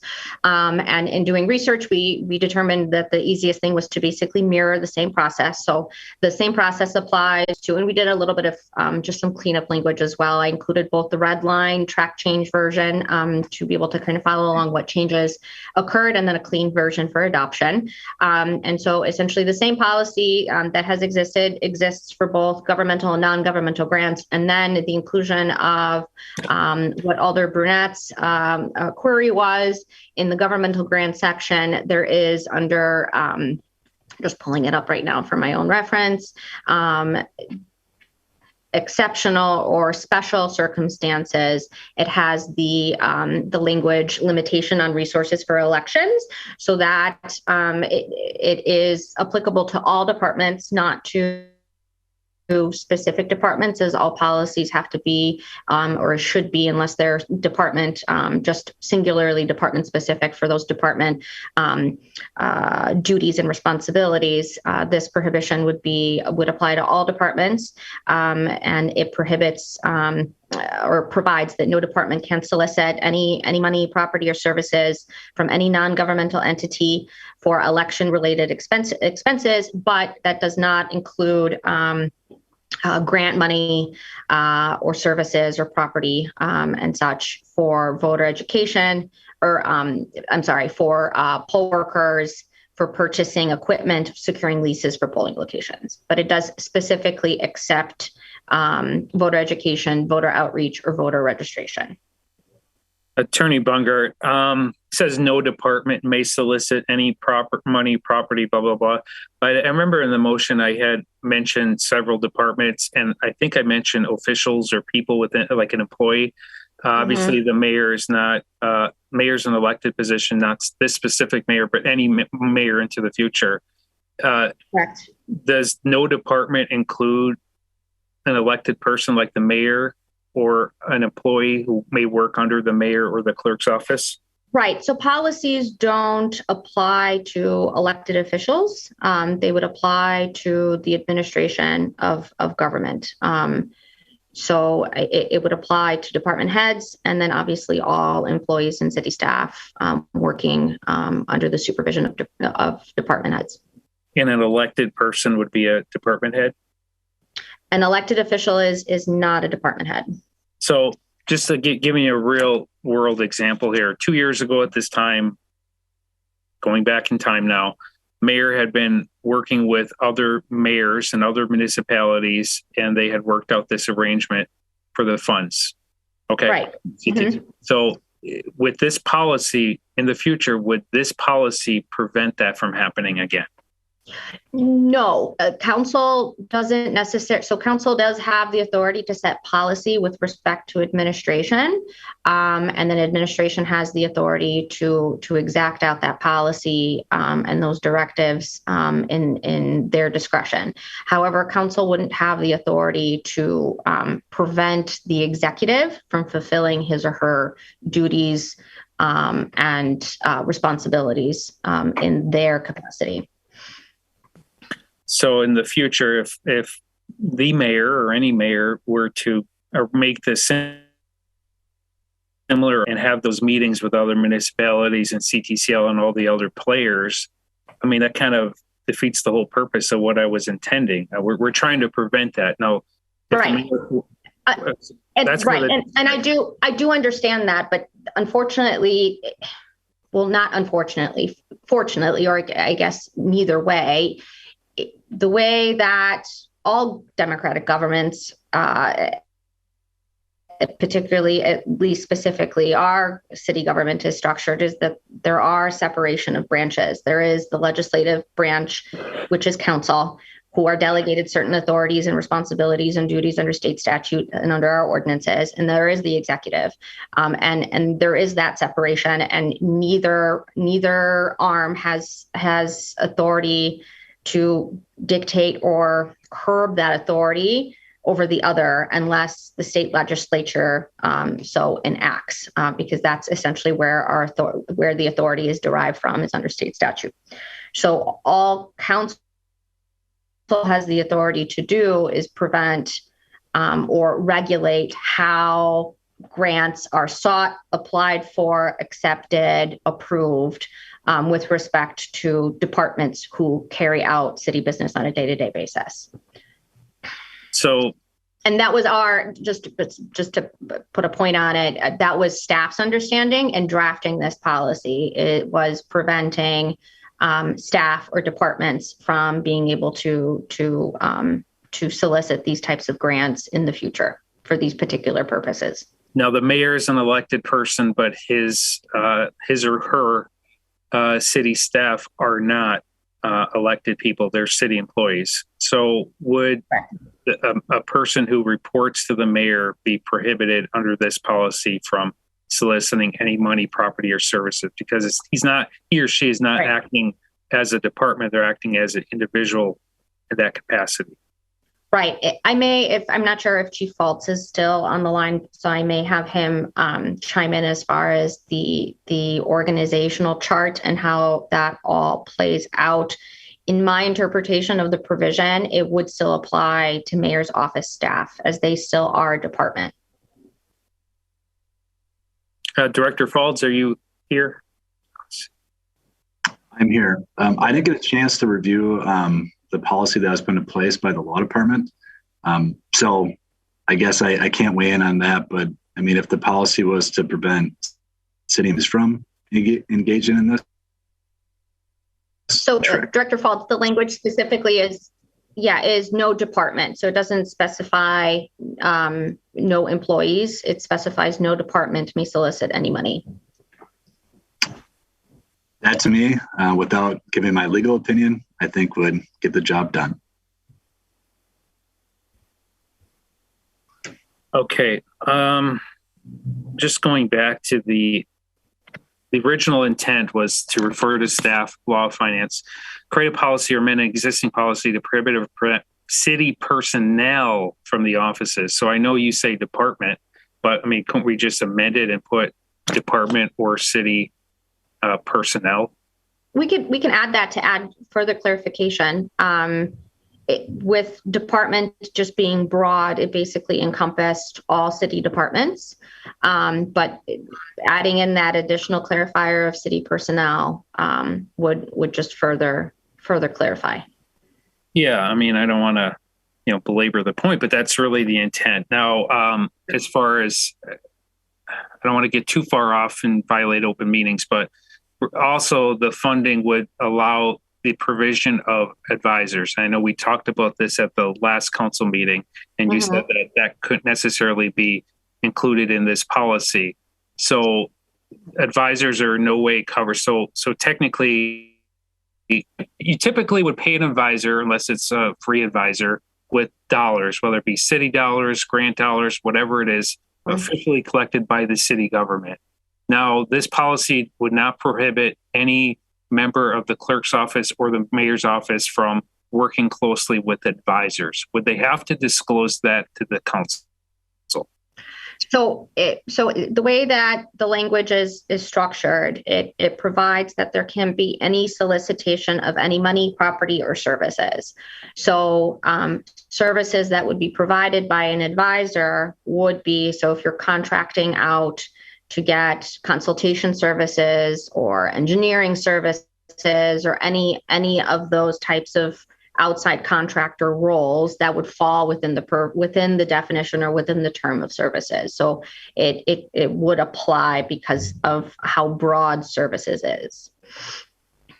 Right. Okay. I'll kind of end that point, but the thought is I don't want any, but I would not want any advisors involved in any aspect of our election without the city council at least voting to approve that. Sure. So to answer, I guess, that question, this prohibition or this additional language would prevent any department or city personnel from seeking services from any non-governmental entity or individual with respect to voter education, voter outreach, or voter registration. If an organization is an organization approaches, this prohibition would basically click in so that it would need to come to council before any discussions or applications are submitted or any kind of review or further discussions are had with respect to contracting or hiring or accepting. Right. I mean, from time to time, we're going to be approached by parties, city council members too. Of course, we have a code of conduct for election officials. The point is that we can't necessarily control other groups reaching out to us, but we most certainly can, with our ethics, say that doesn't feel right. We're not going to take this out. We're not going to change, adhere to the desires of an interest group. And that's why I made such a big deal about the expanded hours. It just seems like there's other parties involved trying to get the city to change things to benefit them politically. Now, people can disagree with that if they want, but that's the way I feel. I'm just trying to prohibit and prevent that from happening, at least any role that I have in that. So I've spoken long enough. Any committee member want to speak? Any questions? Alder Galvin. Attorney Bungert, so if I understand from what I've been hearing, the next presidential election, prior to that, I win that big lottery ticket out there for a couple of $100 million. And I resign from my position on the council. I live a life of leisure and luxury. And rolling up to the presidential election, I'm feeling like we should do more voter outreach. So I can't approach any of the people listed in this proposed policy, but I could approach the city council and say, I'd like to donate $1 million so that the city could use this for voter outreach however they see fit. So to clarify, this restriction doesn't operate, it doesn't operate to prevent groups from approaching, because there's no way of doing that unless we codify into an ordinance and then have some sort of forfeiture penalty for a municipal citation. So this operates so that city departments, city personnel, as representatives of the city, do not seek out these types of funding mechanisms, grants, services, donations, things of that nature. Essentially, if there were sources or funding sources like this available, and city staff felt that it was in the best interest of the city to apply for these types of grants, we could still do that. However, it would require council approval. Is that not what happened prior to the last presidential election? Weren't we offered this money and right. Did the council approve it? I can't speak to how it originated. I know it was a collaborative effort amongst many cities in response to the pandemic, but who approached who? Right. But ultimately, yes, the application was made. And then once the award was given, then that goes to council for approval, review of the contract, review of the terms of the grant, how the money needed to be distributed, what types of things the grant money was going for, who else was participating. All those details were presented to council. Council voted to approve that ultimately. So this would be operating kind of prior to. Right. So we would, prior to the application being made or anything else like that, council would have to approve even staff to make an application for the grant money. Is that correct? Correct. So we would have to have all of that up front first before we even decided to go ahead and apply for the grant money. Correct. That's all this policy does. Yes. And only specific to non-governmental grants or from individuals with respect to just grant or voter outreach, those specified categories. So if staff is made aware that there is a foundation, non-governmental, that has grant dollars available for paying poll workers more, or to secure leases for polling locations, to buy more tabulators and more equipment, or more envelopes, whatever it may be, more supplies, then those are things that staff would be able to follow the regular grant process for. So they would be able to apply, see if we get awarded, and then it would still have to come to council for approval, because staff, based on our grant policy, staff never can unilaterally accept grant money.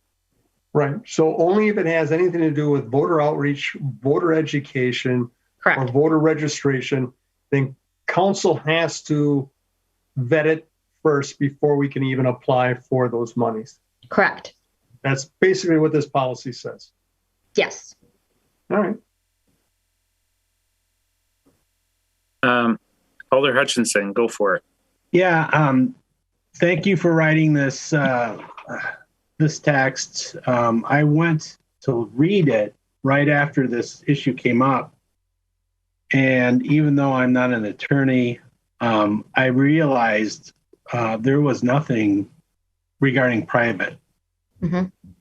And you nailed it right on the head right away when you brought it forward and said, oh, we gotta write some more. So I think that's a good thing that happened with regard to covering the base. So I think so not only public but private monies are now covered. Just a general question. The last paragraph is taking into account Alder Burnett's concerns in the new text. Is that paragraph needed? Well, that from an effectiveness standpoint, or effectuating, essentially, if ultimately the concern is making sure that the city does not accept any funding that the city or the legislative body for the city, which is tasked in basically handling all city finances,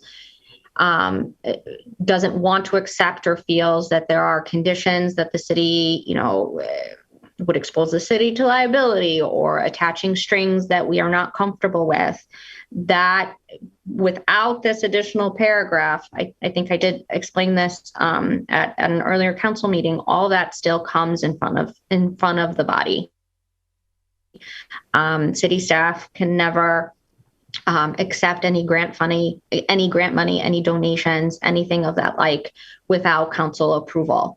And that always has a contract attached to it with specifications as to, how much money, what the purpose for it is, where it's coming from, how it's going to be spent, all the parameters regarding that donation or those funds.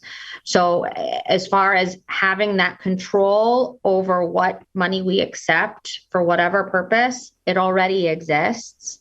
What this does is just makes the approval process extend out to initial conversations, so that staff wouldn't be able to actively reach out or solicit for these types of funding mechanisms or grants without prior council approval.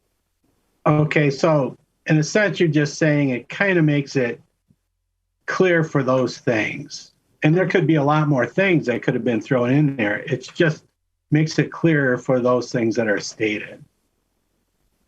Because the only issue I have with this is language that is,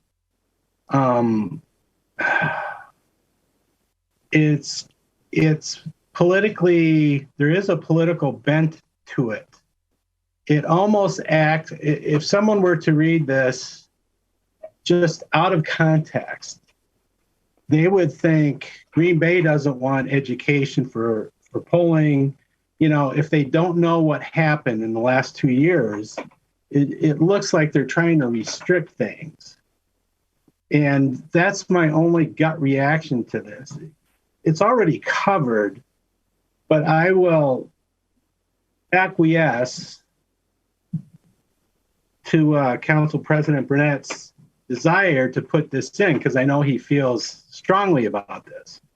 But I think, though, just as I know he's been pushing back against certain political groups tonight, this one he's embraced, and he's putting forward in text form in this new text. It just makes me queasy a little bit. That's all. Thank you. Alder Hutchinson, thank you. Thank you for that. Just a question for you. What political group am I equity? Well, you got this text from the state of Alabama. Right. The state of Alabama was one of the reasons that the election law in 1965 was written in the federal government. They have a very notorious record in not allowing people of color to vote. Okay. So the fact you brought that up I sat straight up in my chair when I heard you say that. That's all. No, and I appreciate you clarifying. I'll be honest, that did not cross my mind. I had done some Google searches. I saw one in Alabama. I didn't even make that connection. So I could see how you would feel that way. I really do. It was just trying to capture the essence of what I was trying to do. In no ways did I draw that connection. If that's a connection you made, that, I see where you could have made that connection. So okay. So Alabama's a wonderful state. That's why I enjoy visiting there. That's what I was thinking when I came up with that. So anyways, one thing that I'd like to do is make a motion to revise the text under no department include or city personnel. One other suggestion, because as this discussion has been moving forward, it might be beneficial, even though effectively it would, to go counter to this policy, it would require going to council. It might be, and this is obviously up to the discretion of the committee, but just a suggestion to also include without prior approval of council. So it makes it clear that any kind of act like this really requires council overview. Right. Okay. I mean, if I made that motion, would you understand what I'm getting at?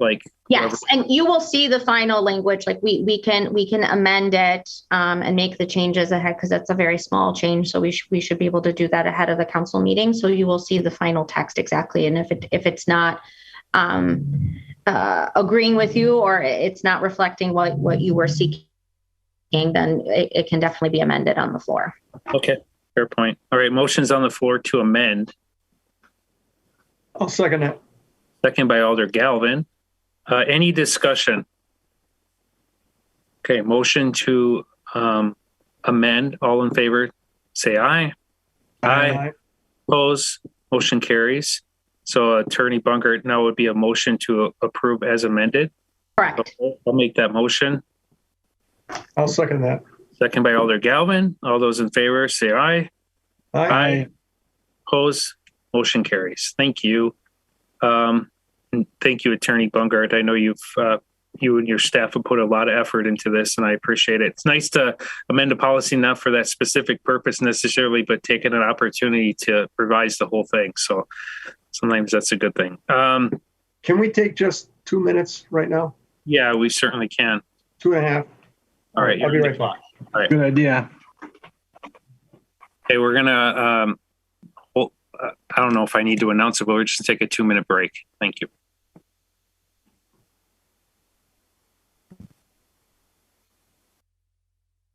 At 10, I'm hoping they're on their way. Next item is, I think mine, another one for me, to refer to staff to work with Alderman Burnett to bring forward to the Common Council a request by Alderman Burnett, which states for a status update and discussion regarding legal services received from Law Forward, States United Democracy Center, and Stafford Rosenbaum LLP, possible actions such as continuing or discontinuing legal services received. And this was from our May 10th Finance Committee meeting. Attorney Bungard, I think the other committee members kind of know where I stand on this at the moment, but if you wanted to kind of start with this, that would be great. Sorry, unmute. Yes. So I included two documents for you. One is a more comprehensive and robust explanation as far as all of the origination of the relationship and how it came to be that the city retained collectively outside counsel, which is comprised of both Law Forward, Stafford Rosenbaum, and States United Democracy Center as outside counsel with respect to initially the legislative investigations into the 2020 general election.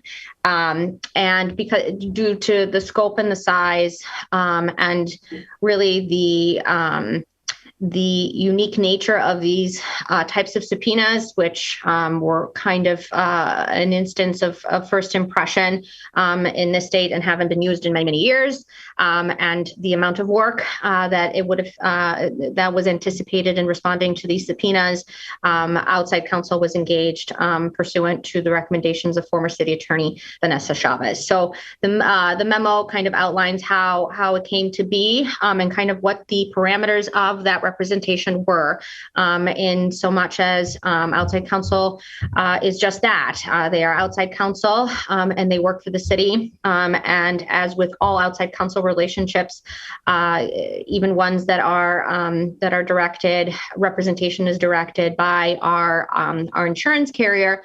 All such relationships and all business that's transacted on behalf of the city has to funnel through the city attorney's office, because ultimately, the city attorney is tasked statutorily with the representation and defense of the city in all legal business. And so that is what transpired in this situation as well.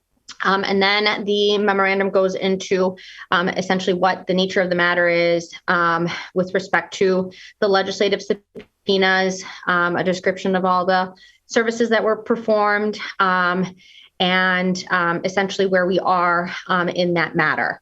Currently, the two pending matters that we still have are the writ actions or writ of attachment against the person that was filed by Mr. Gableman in Waukesha County Circuit Court. If you read through the memorandum, we are through briefing. I believe we actually received a reply. It was filed yesterday, and we are set for oral arguments. The court set aside half a day for oral arguments on the matter on August 30th, which was adjourned at Mr. Gableman's attorney's request a few weeks ago. The other matter that's still pending, not officially concluded, is the Carlstad Vwec case in Brown County Circuit Court. As this matter was dismissed from the WEC, it's now being appealed in front of Brown County Circuit Court. We did receive communication from attorneys for the seekers of the appeal that they do wish to seek a voluntary dismissal. However, that hasn't been effectuated yet. So we still wanted to keep this matter as part of the timeline as far as matters we still have pending and still require attention to. And then the last matter that is still currently pending is the Sipes v. Genrich WEC complaint.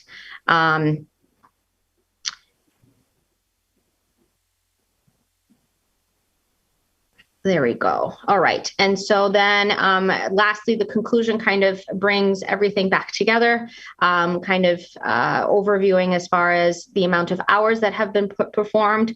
So the Law Forward attorneys and outside counsel have estimated that Law Forward separately has performed over 227 hours of what would be normally billable work. Stafford Rosenbaum has provided over 175 hours, and States United Democracy Center has provided over 250 hours. It was anticipated that these services probably would have cost in excess of $250,000 if we had it deployed.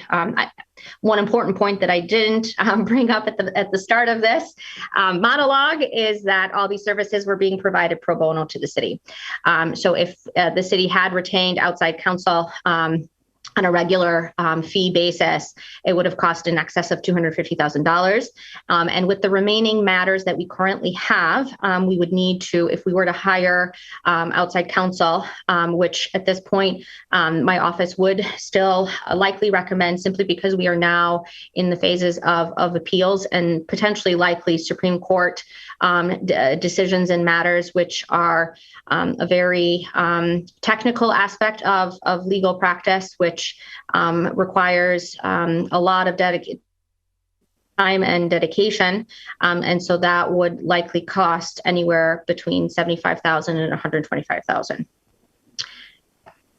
And that concludes my comments. The timeline, just to kind of kick back to the other document, just kind of lays out in a linear fashion as far as all the different occurrences that have happened with respect to investigations and litigation related to, this is strictly November 2020 election matters or issues that were being brought up either through litigation, WEC complaints, and or the Legislative Assembly investigation. So it lays out everything that has happened from October of 2021, and then all the way through what we have as a current hearing for August 30th.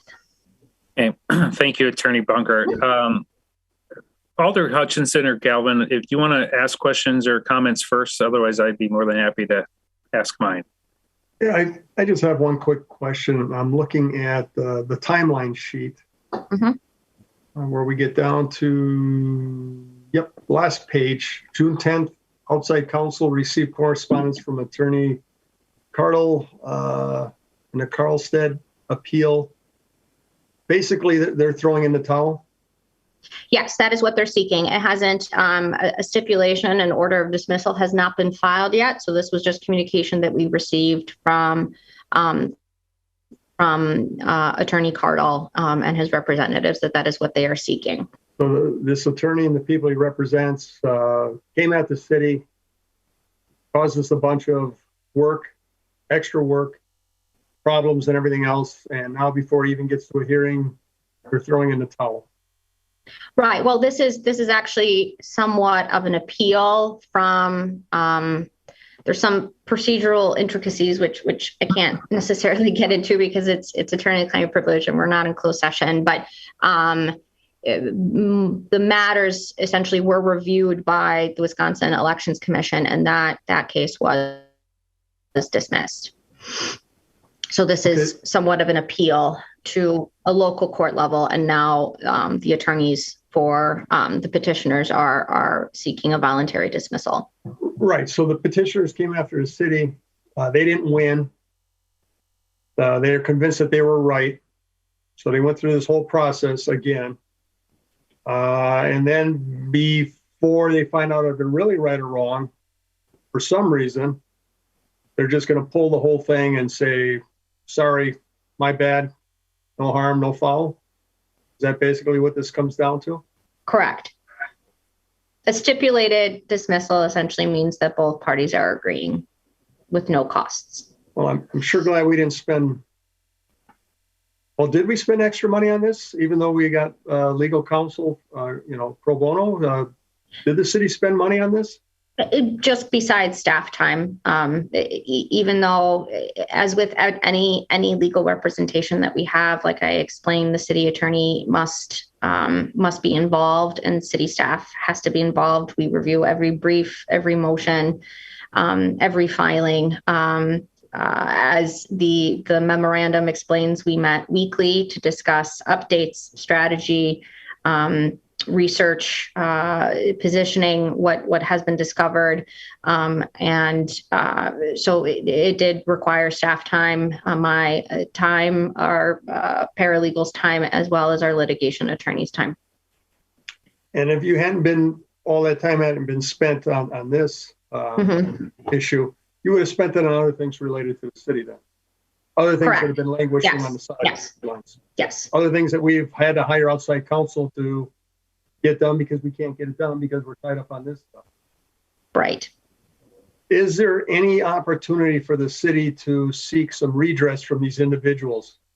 And I mean, I get sometimes people truly believe what they believe, but it seems to me there's been these same claims have been made time and time and time and time again. They keep getting beaten down.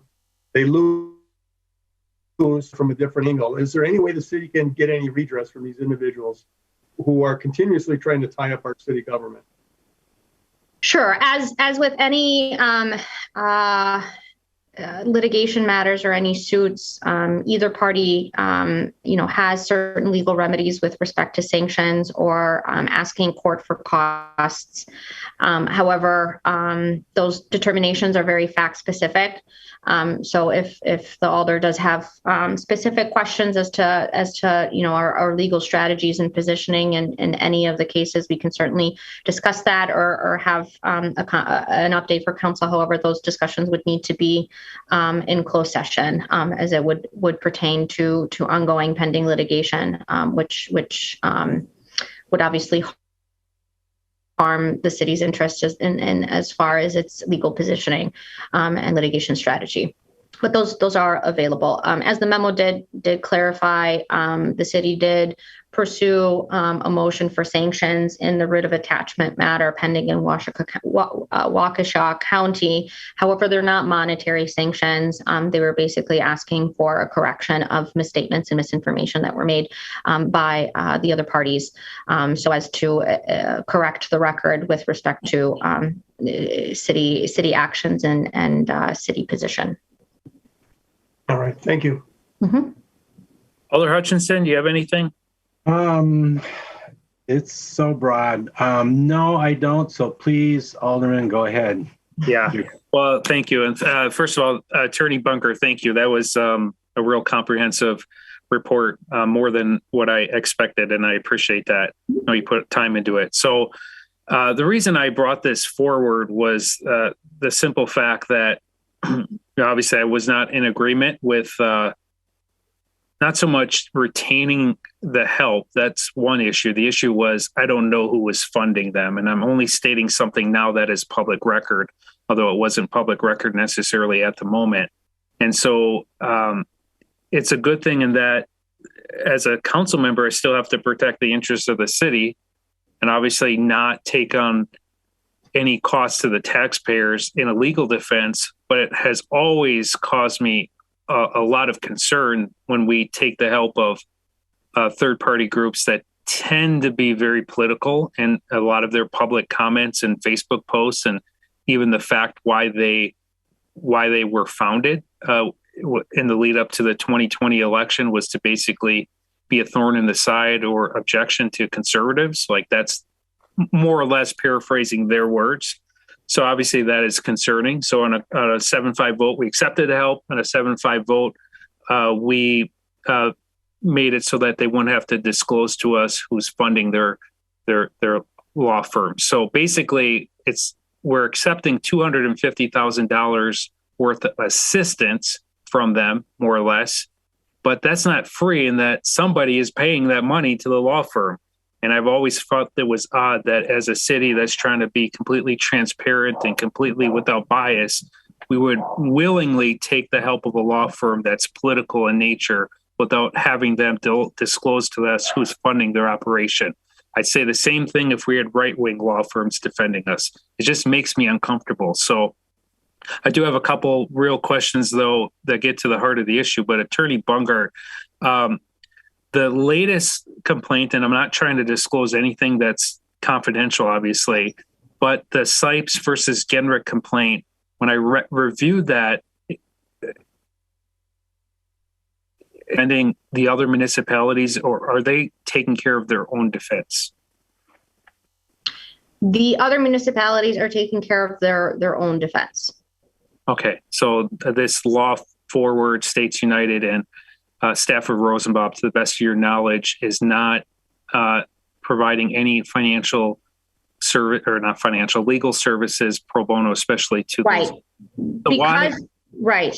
Right. So with respect to, at least with respect to the writ of attachment, because all of the other cities were similarly situated and for judicial efficiency, there was a combined brief that was filed on behalf of all of the applicable municipalities. Our outside counsel worked on collaborating all those responses. But to my knowledge, they do not have, those other municipalities have not engaged Law Forward, Stafford, Rosenbaum, or States United as attorneys representing those cities officially. If as a council we say, okay, moving forward, we need to just completely remove all political influence in all parts of city elections and government law forms or whatever, could you absorb this cost within your department? Now you have 5 staff members, 5 attorneys in your office. Is this a defense if we discontinue the agreement that you could handle that? Sure. So taking a step back a little bit, just to clarify your previous point as far as who's paying for the legal bills and the source of their donors, and the uncomfortable situation or uncomfortable feelings that or position that put you in. To clarify, as far as how attorney-client relationships work, there are rules of professional responsibility and ethical rules that provide that essentially the client is king or queen, and provide that regardless of whoever is paying the actual legal bills and costs, the attorney is beholden to the client, and their duties and obligations and oath is to that client, regardless of whoever is paying their bills. So whatever sources of funding come to support these types of organizations, it hits a wall with respect to then any kind of influence. Essentially, that it would be a disbarable offense if attorneys were being influenced in these types of situations. And so this is why this type of arrangement was something that the city attorney's office did recommend to city council, because of the fact of the rules and the duties and responsibilities that attorneys are held to, and a higher standard that they're held to. We knew that if they were representing us, and the fact that we have complete and 100% oversight over everything that they do, that there wasn't enough demarcation where if there was any kind of underlying influence, it would not be tainting the attorney-client relationship in this situation. And so as to the next question as to whether our office would be able to absorb it, it's hard to say. Right now, things are kind of coming to, I don't want to say puttering out. We're going into obviously a new election season. And if I had a crystal ball, my job and my life would be much, much, much easier, but I do not. At this point, I think while we do have a full staff, my municipal prosecutor just returned from leave a couple weeks ago. We did hire a new attorney, but barely a month in, and obviously we are trying to chug along to try and actually get some work done with respect to ordinances and the significant backlog that has built up, and so. With respect to handling additional actions, I think the decision would have to be made on a case-by-case basis as to the types of issues that are in play. Whether it's an appellate decision or an appeal, or whether it's going to the Supreme Court. If it's at the appellate level or a Supreme Court matter, I think in those situations we would very much likely be coming in front of council to ask for assistance in hiring outside counsel, because that is not something that the city attorney's office is equipped to handle. with respect to the matters we currently have, my recommendation would be to continue retaining the services that we have in place with outside counsel, namely with Law Forward, Stafford Rosenbaum, and States United, at least through the August 30th hearing. They have been working on this case, hundreds of hours, and are ready and prepped to handle and assist us with oral arguments for a half-day hearing, which is a significant amount. And so, just for the purposes of efficiency, staff recommendation would be to at least continue representation through that date.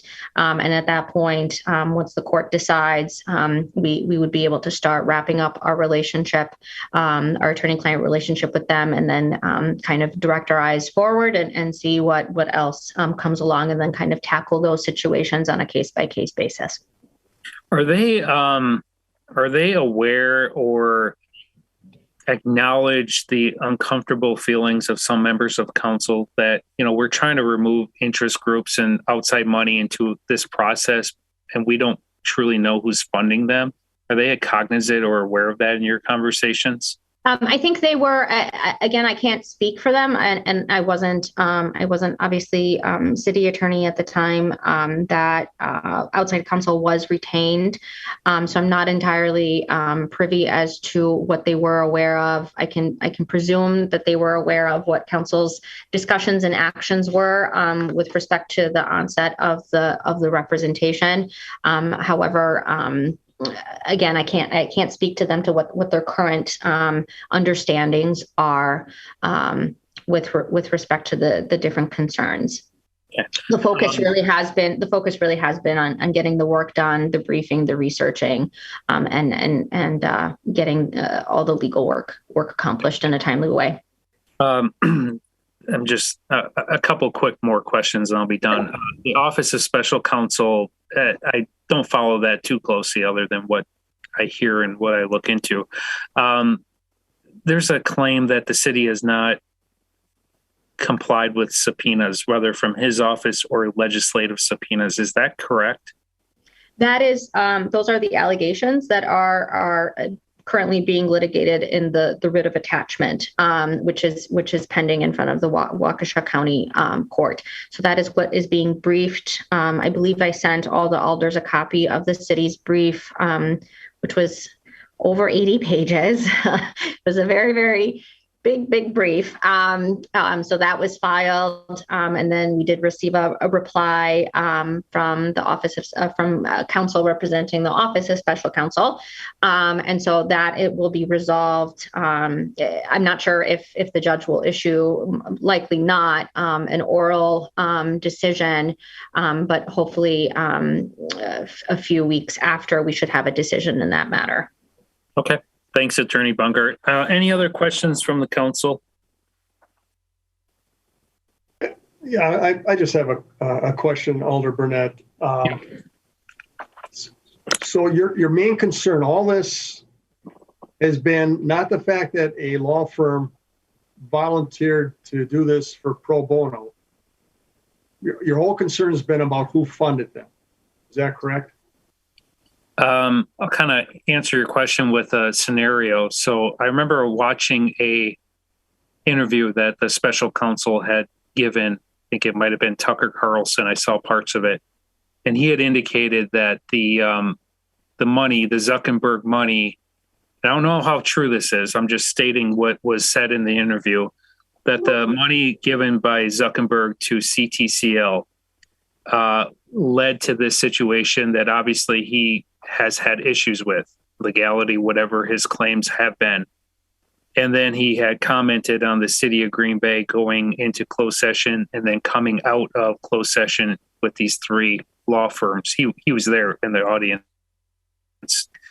So in this interview with Tucker Carlson, he made the claim that some of the people that have funded and I'm paraphrasing, so please just respectfully know that, and this is public record, but I'm paraphrasing, but he said that the people who were funding the legal defense perhaps were the same people that that would have a lot to lose if his accusations or his complaint were proven true. So that just got me to thinking. And again, I'm no Gableman apologist at all. I just want the truth, and I want this to be done either direction.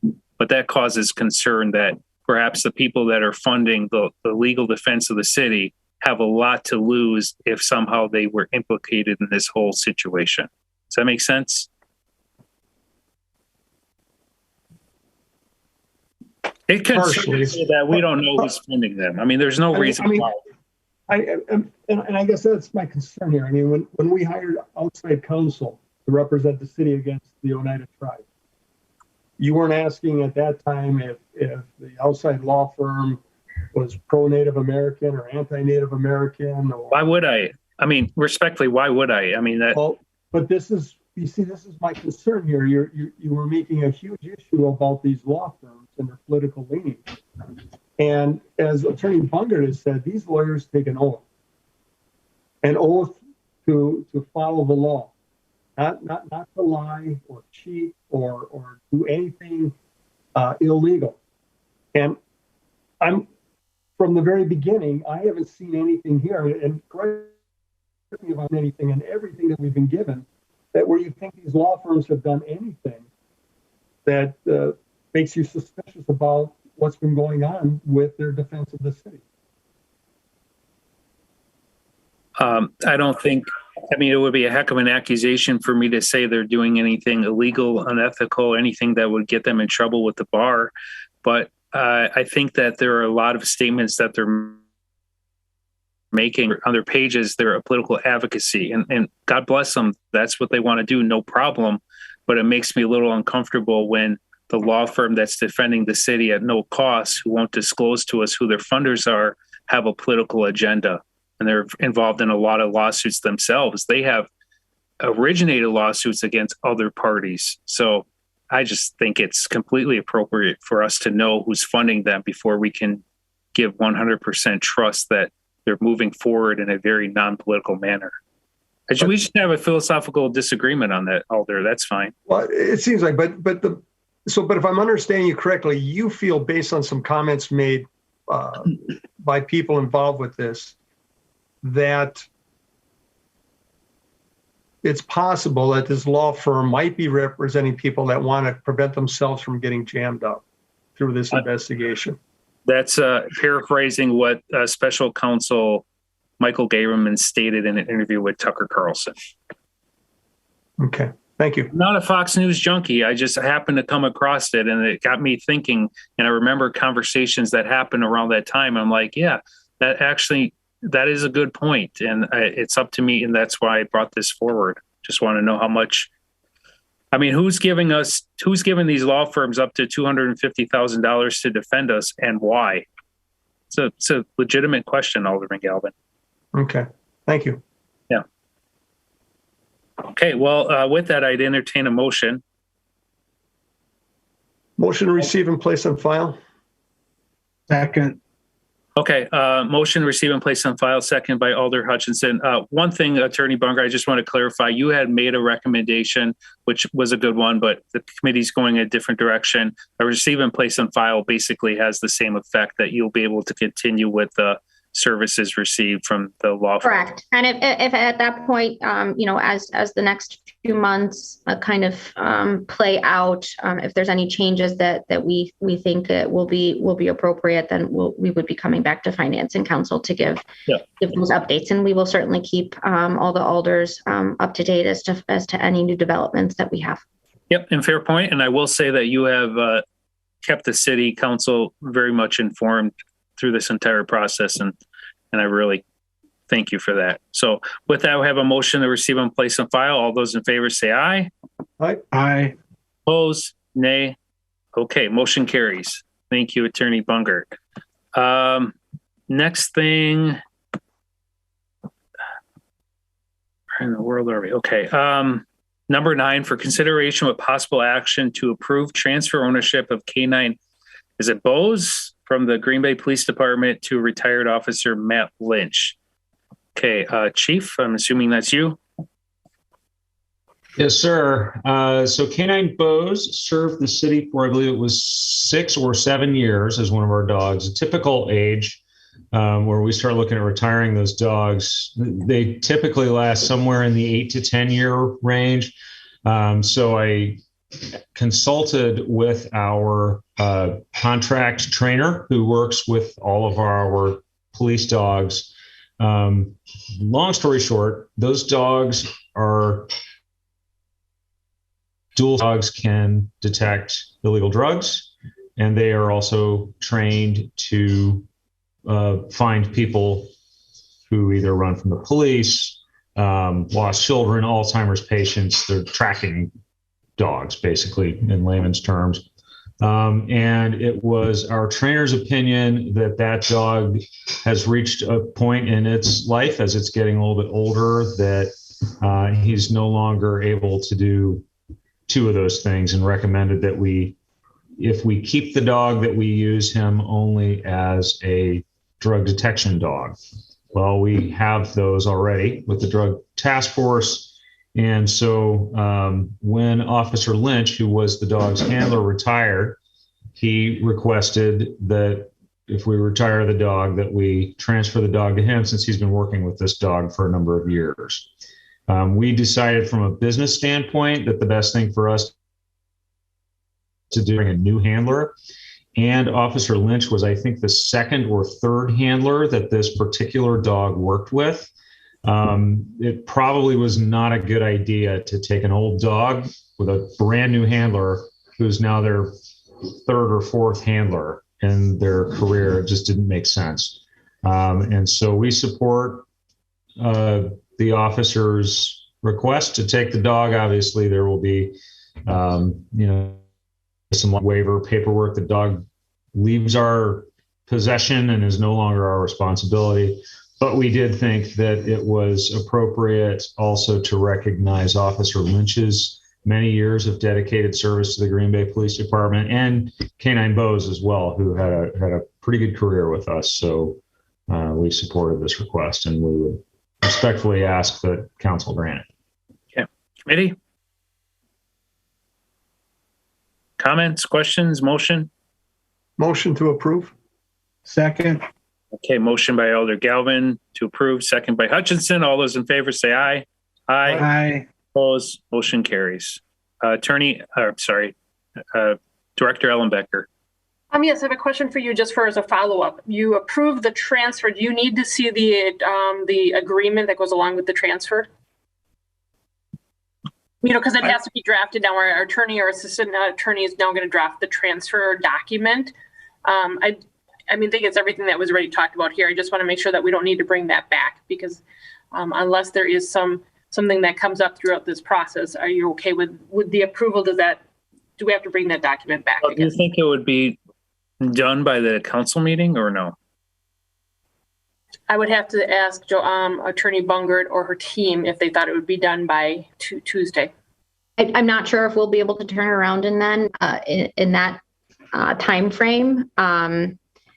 But we can always bring it back for approval if necessary. But essentially, if the terms of the transfer are approved with the motion, it's essentially just legal format as far as figuring out the logistics. Okay.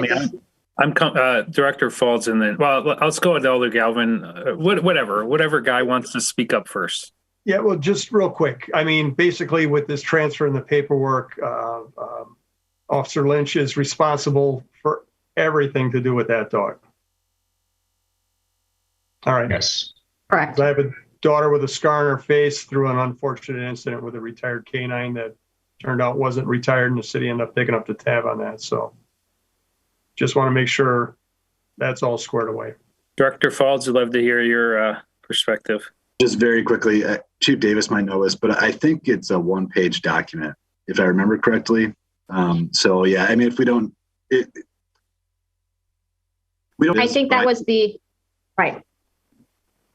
I think that was the original template. But as is usually the case, when too many lawyers start touching a document, it ends up being 10 pages. So we're just reviewing and making sure it's up to snuff, and we have all the language in there that needs to be in there. So All right, we voted in the affirmative. One thing I'll say is this committee action won't take effect until the full council. So if there's any concerns at the time of the council, Attorney Bunger, just let us know. Will do. All right, thank you. Thank you. Yep, thank you. Moving forward, number 10, in response to a request by Alderman Burnett to the Finance Committee, which states for a staff to prepare a list of 5 to 10 ideas for acceptable uses of remaining ARPA funds under each of the 5 already approved categories, with the goal being a more holistic approach for allocation of funds. And then we had to refer to staff until the June 21st meeting, which is today, finance meeting for proposals that have been presented or held or possible consideration to place the item for discussion on the July 26th finance agenda for consideration of additional ideas presented by staff and council from the May 24th finance committee meeting. You're all probably getting tired of me and my ideas. I did not plan all of my stuff to come together at one meeting, but there has been some conversations and discussions, a lot of council members who have been meeting with constituents and perhaps city staff who have very different ideas or ideas that they want considered in regards to ARPA. And obviously I made my comments and my statements on past, voted for some, voted against some, but I would feel comfortable having a inclusive list of projects so that we can look at paper and say, these are our organizational priorities, and then have a different approach than what has happened. And I'm not trying to criticize anything or anyone up to this point, but I think we are all at that point now where we're kind of, not all of us perhaps, but some of us are questioning if this process could be a little better. And that's not intended to be a disrespect on anyone specific, but just conversations that I've had and things that I have been feeling. So I brought forward this idea that maybe under each of the 5 categories that city staff or mayor's office, if he's kind of directing this, give us a list of 5 or 10 things that are each category.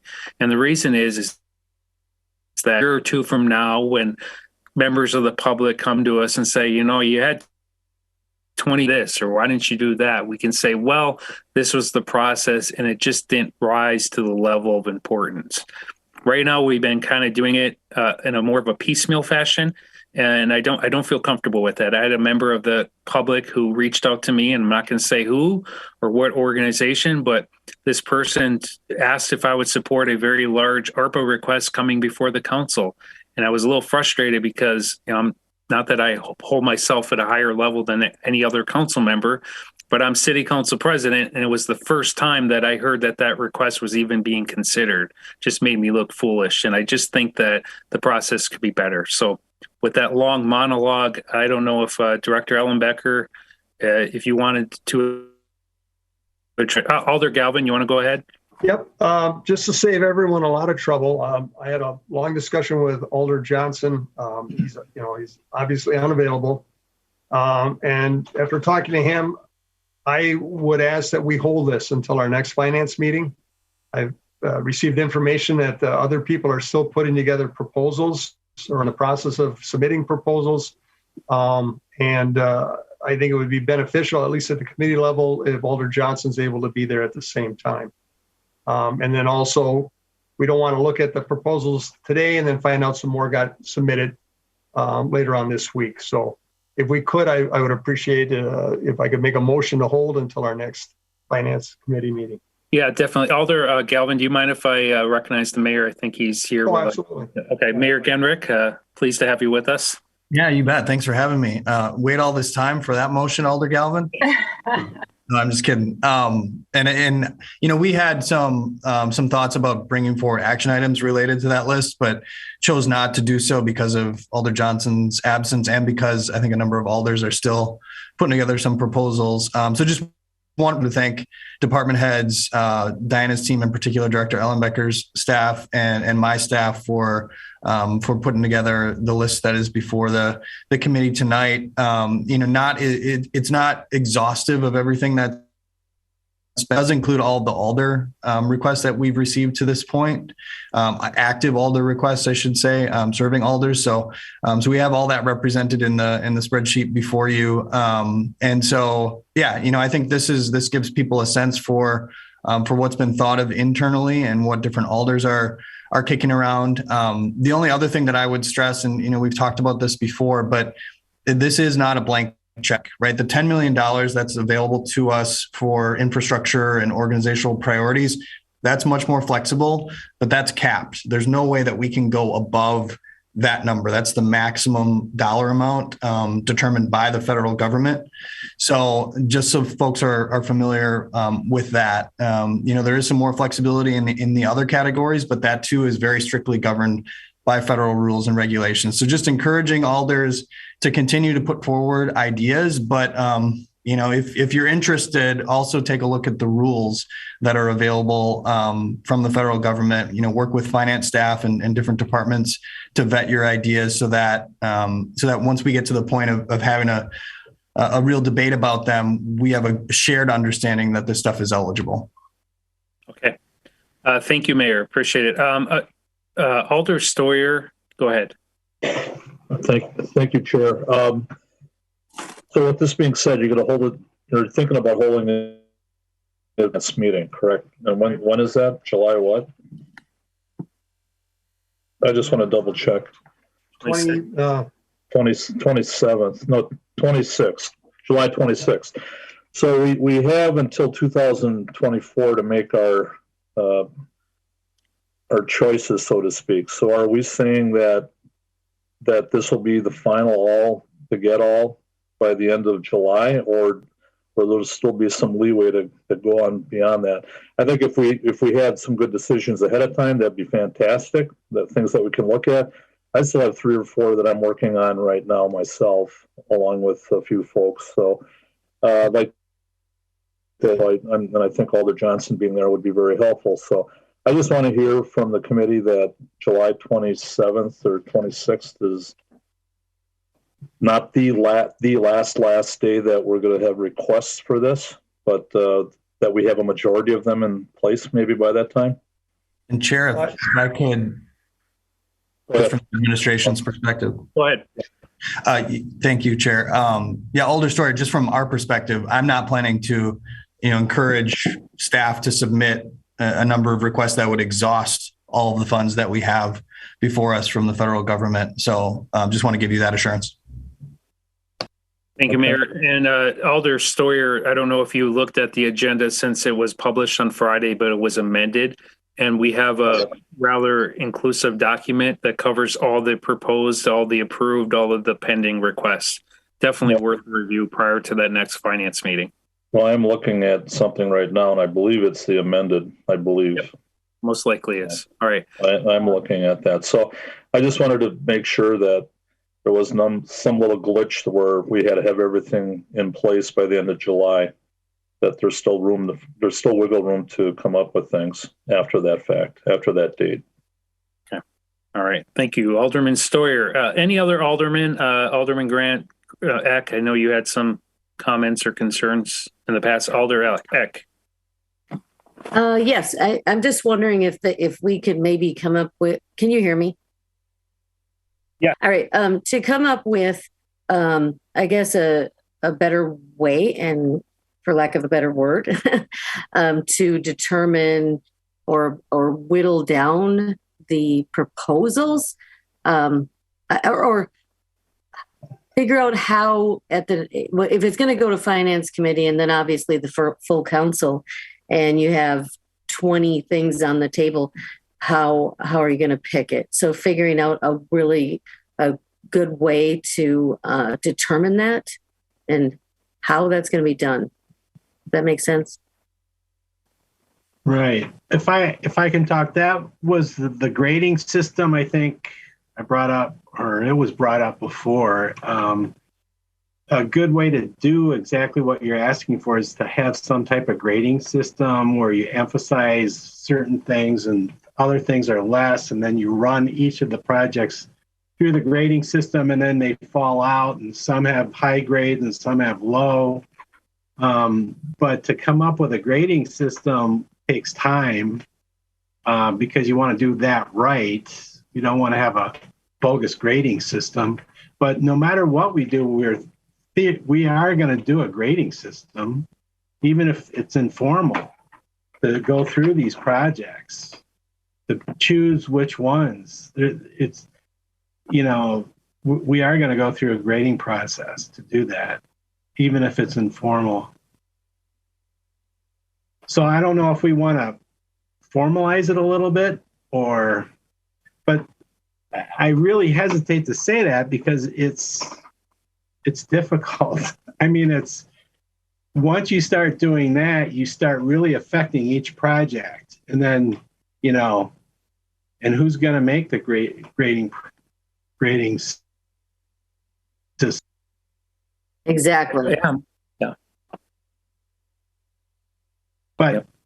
But we will grade it. The thing, even if we don't have a grading system, we are going to be, each of us will be using a grading system. Do it. So. Well, and here's another thing. Do all the proposals use up all the money we have available to us? Yeah, they do now. Someone put a big project in there. And I know which two did it. Not naming any names. No. But there's a big project in there for, I think, the fire department. Yes. So that burns all the money up easily because that's a $10 million project. So in theory, the money is like gone in a way, but. Well, that's part of what Alder Johnson was referring to. He would like, and I agree with him on this. He would like to see the ARPA dollars used for things that we wouldn't be able to get any kind of grant or monies from the federal government or the state government for anything else. And that if we're using ARPA dollars for things that we could certainly be looking to get state and federal money for, then we're kind of shooting ourselves in the foot. It's better to get a bigger bang for your dollar. So if you can spread out the costs amongst several different sources, then we can do much more with these ARPA dollars. That's why, we have the facilities committee now, which is meeting on our facilities and what state they're in and how soon they need to be replaced and how we see replacing them in the future and what monies would be needed and how we could potentially get those monies to do those projects. So that's why I think I'd rather wait a little bit longer until July to at least look at a bigger list of proposals and see where we move forward from there. Alder Galvin. Alder. Mayor's hand is up. Yep, I saw that. Mayor, go. We have Alder Grant who would like to speak. Mayor, do you want to make a comment or? Okay. Alder Grant can go ahead. Alder Grant, go for it. Okay, I apologize. I have a few questions. One concern I have, actually, I apologize. Let me ask my question first. So this list that's in this packet, this is all of the proposals up until this point, because I didn't think it was when I had requested that. So this list, how did this list come together? Yeah, I would say it's representative, but not exhaustive of everything that has been kicked around inside City Hall here. Okay, is there the stuff that did make this list, was there a rhyme or reason to it? Because this isn't everything you said? Right. Yeah, this is in keeping with the communication that was approved by council that Alder Brunette put forward. Okay, can you give any details to then how certain ones made this list? Yeah, and just really based on internal discussions about what rose to the top and what was representative of some of the ideas that were put forward. Okay, and the reason I asked that is because we just the comment was brought up, the grading system. So in your opinion, these are some of the top important. I guess I'm just trying to say that it's fair to say that these are probably some of the more crucial ones. So in a sense that we have a starting point of what's kind of important, I guess is why I'm bringing that up. Yeah. And the other thing that I would say real quickly, just on the grading system thought that Alder Hutchison has touched on, in an ideal world, I think we would have a complex grading system here. But just to let folks know or remind alders who are new and weren't part of the process prior to April, the grading system is really shaped by the electorate or those that choose to participate in the process. We received over 700 comments from the survey that was circulated by the city of Green Bay. In response to that, we suggested a framework and alders blessed that framework. So that framework is the priority, right? Those categories are the priorities of the Common Council. And so that, that gives you kind of a rough outline of what a grading system would look like. And then again, it's majority rule of council, as far as who determines what rises to the top at this point. Okay, thank you. To Alderman Galvin's comment about grants, can't we use both grants and ARPA funds to projects? Yep. So if we can apply for grants, that is something we can keep into consideration and calculate that appropriately, I believe. I guess this is a point, because the big project that was brought forward, part of the mindset behind that was it is such a big chunk of money that this has been put off because of that. So I guess just as far as the grants go, just something to keep in mind that doesn't exclude using grants towards funds and spreading it out across multiple things. My last, I love that we're doing this now because it gives us a big picture of what the city needs are as a whole. But my concern is this is now implemented partway through. So what if things come to the table that we think, oh my gosh, this is a great project. I would think this is more important than something that's already been approved, but now we don't have the funds. I know some things that have been approved have not been actually spent or allocated. So yeah, I guess I just kind of worry that we're doing this halfway through. I'm glad we are. I think we should move forward with this path. But I don't know if that's something we can keep in mind when we're grading these things of what's existing and haven't been fully started. I know if time has even gone into it, that we can't rescind it completely, but we could decrease the dollar amount allocated towards it. So I don't know if that's something to keep in mind as we're prioritizing these. And when we're prioritizing them, is it going to be Finance Committee who prioritizes them and then it goes to council?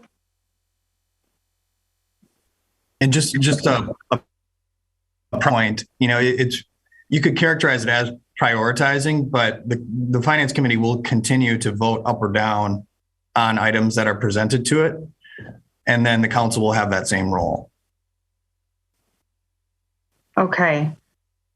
So my question is, what if we have 20 items that as a council we all see fit, but the budget isn't there? How are we going to, is it going to be the most votes? If unanimously 12 of us went with it, that's for sure in, and then we work our ways. I mean, how do you choose? Yeah, I mean, we have a set dollar amount. So Right. I mean, it's just up to council to stay within that dollar amount. Okay. Just again, trying to figure out how that's going to work as a full council as we're approving one by one. Again, a priority wise. So, okay, those are my thoughts and questions. Thank you. Thank you, Alder Grant. Alder Eck. Okay, so I guess to piggyback on what Alder Grant said, is the process. It's going through and voting on each thing separately. And, I guess going through that and prioritizing. I would like to, I guess, put it out there that taking into consideration the possibility of saving our taxpayers' dollars, if we have an opportunity to do that, so in the long run, our taxpayers' money on their property taxes, I think that should be part of the process of deciding on which projects to go with. And I do like more bang for the buck, as one of the elders said. You mean items that the city would have to purchase or provide either through bonding or tax dollars? You're Correct. saying ARPA funds for things we're going to have to pay for it anyways. Yes. Interest on the borrowed loan. Okay, point taken. But we're kind of we're off track here. I made a motion to delay this till July. If we're going to start talking about all this stuff now, then we're not going to delay it till July. We'll just talk about everything here, and then we'll take some new items in July. So, I mean, and part of this think how to pick it. I mean, that's something I think would be another agenda item, because we certainly have staff look into a grading system that other municipalities or government entities have used and come up with that.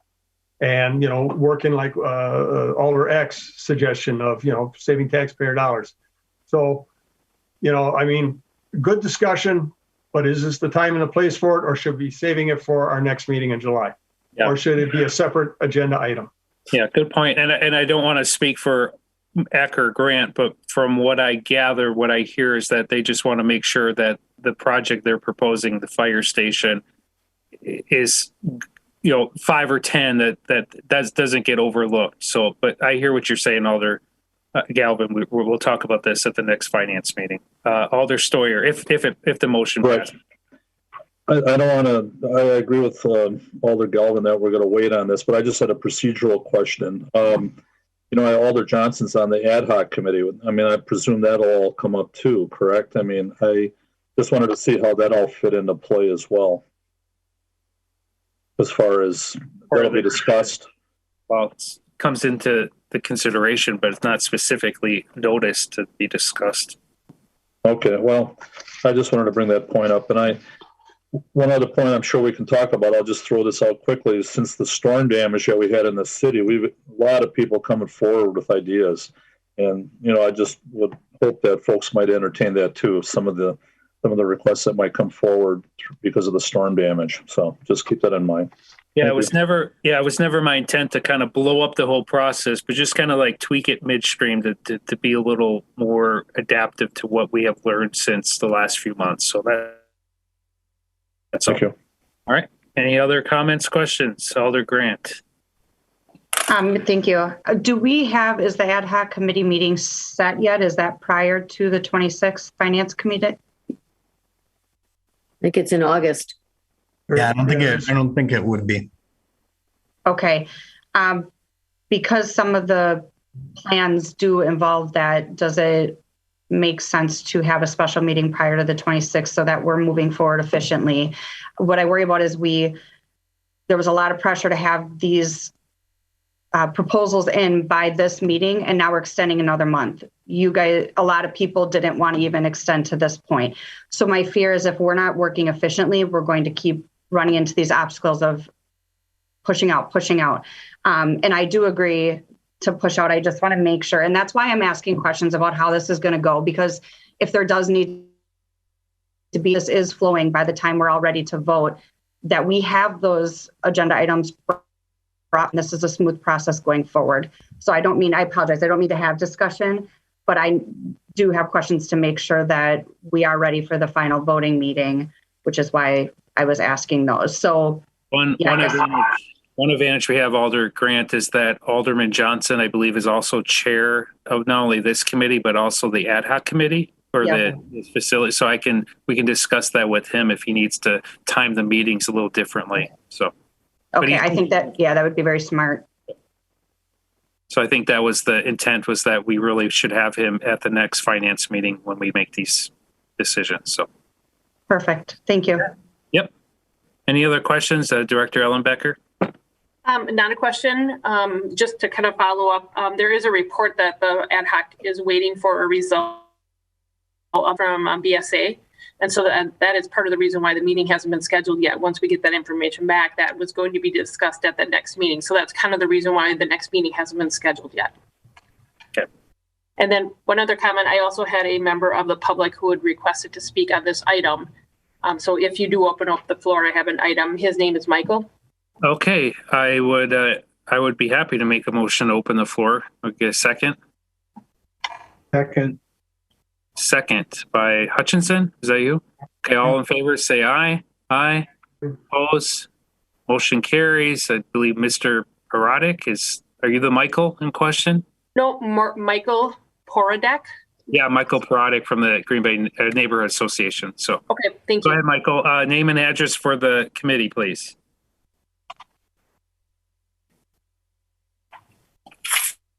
Speaking, we cannot hear you.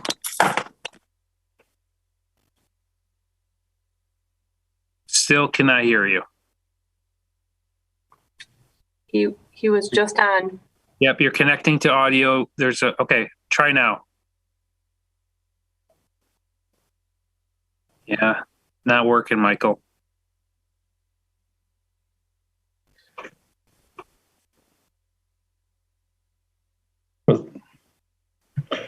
Okay. I do see another constituent with their hand raised. Do we go back? He said, Michael just sent a message, no comment. We'll wait until next time it's addressed.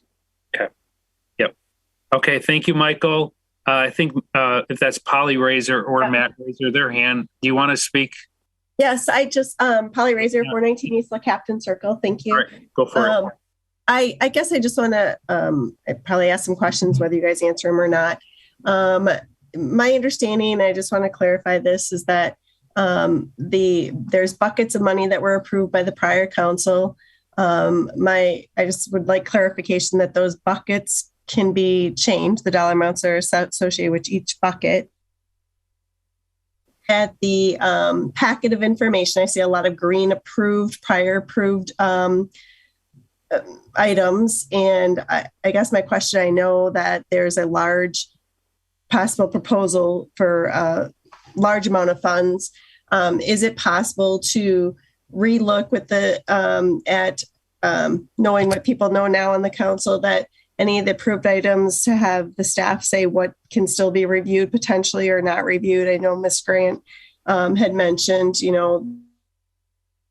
that all of them, and if any of them can be reviewed by current council, to be looked at to see if they'd want to make any changes to what may have already been approved based on new information. So I see a couple things on here that I personally, as a constituent, would like to see reviewed. So I'm sure there's other constituents that feel the same.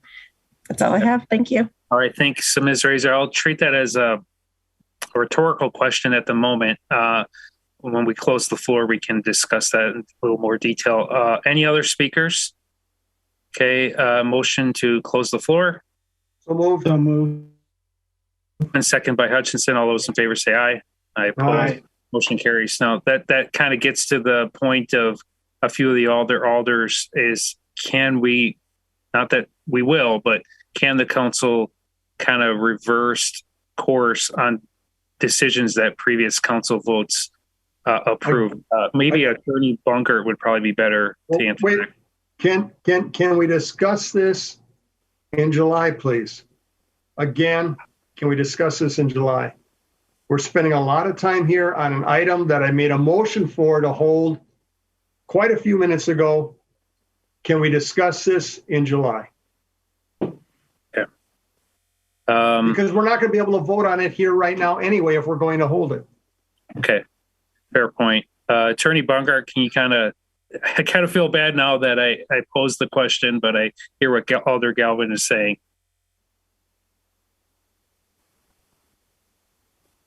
Sure. I mean, I can answer it. It's going to be a very fact-specific inquiry as to parliamentary procedure and a motion to rescind. So a motion to rescind is very specific, and there can't be any actions taken towards in reliance on the item that was approved. So it's going to be a very fact-intensive query as to how far down the line actions have been taken with respect to the directions that were given by the prior council. All right, thank you, Attorney Bunker. We good here? There's a motion on the floor. I want to kind of be respectful to better parliamentary procedure, give some leeway. So there's a motion on the floor. Alder Galvin, was it second by Alder Hutchinson? Did you second that? I think I did, but I'll second it. Yeah. Okay, thank you. All right, all those in favor? Aye. Aye. Oppose? Okay, motion carries. Thank you. Good discussion. Mr. Mayor, good to see you. Next question, next agenda item is still going. For consideration with possible action, the approval of American Rescue Plan ARPA allocation within the capital needs and organizational priorities category of $25,000. So small amount, but given our last motion, I don't know what the recommended course will be. Chief Davis, do you want to kind of, is this something that can wait till the next meeting?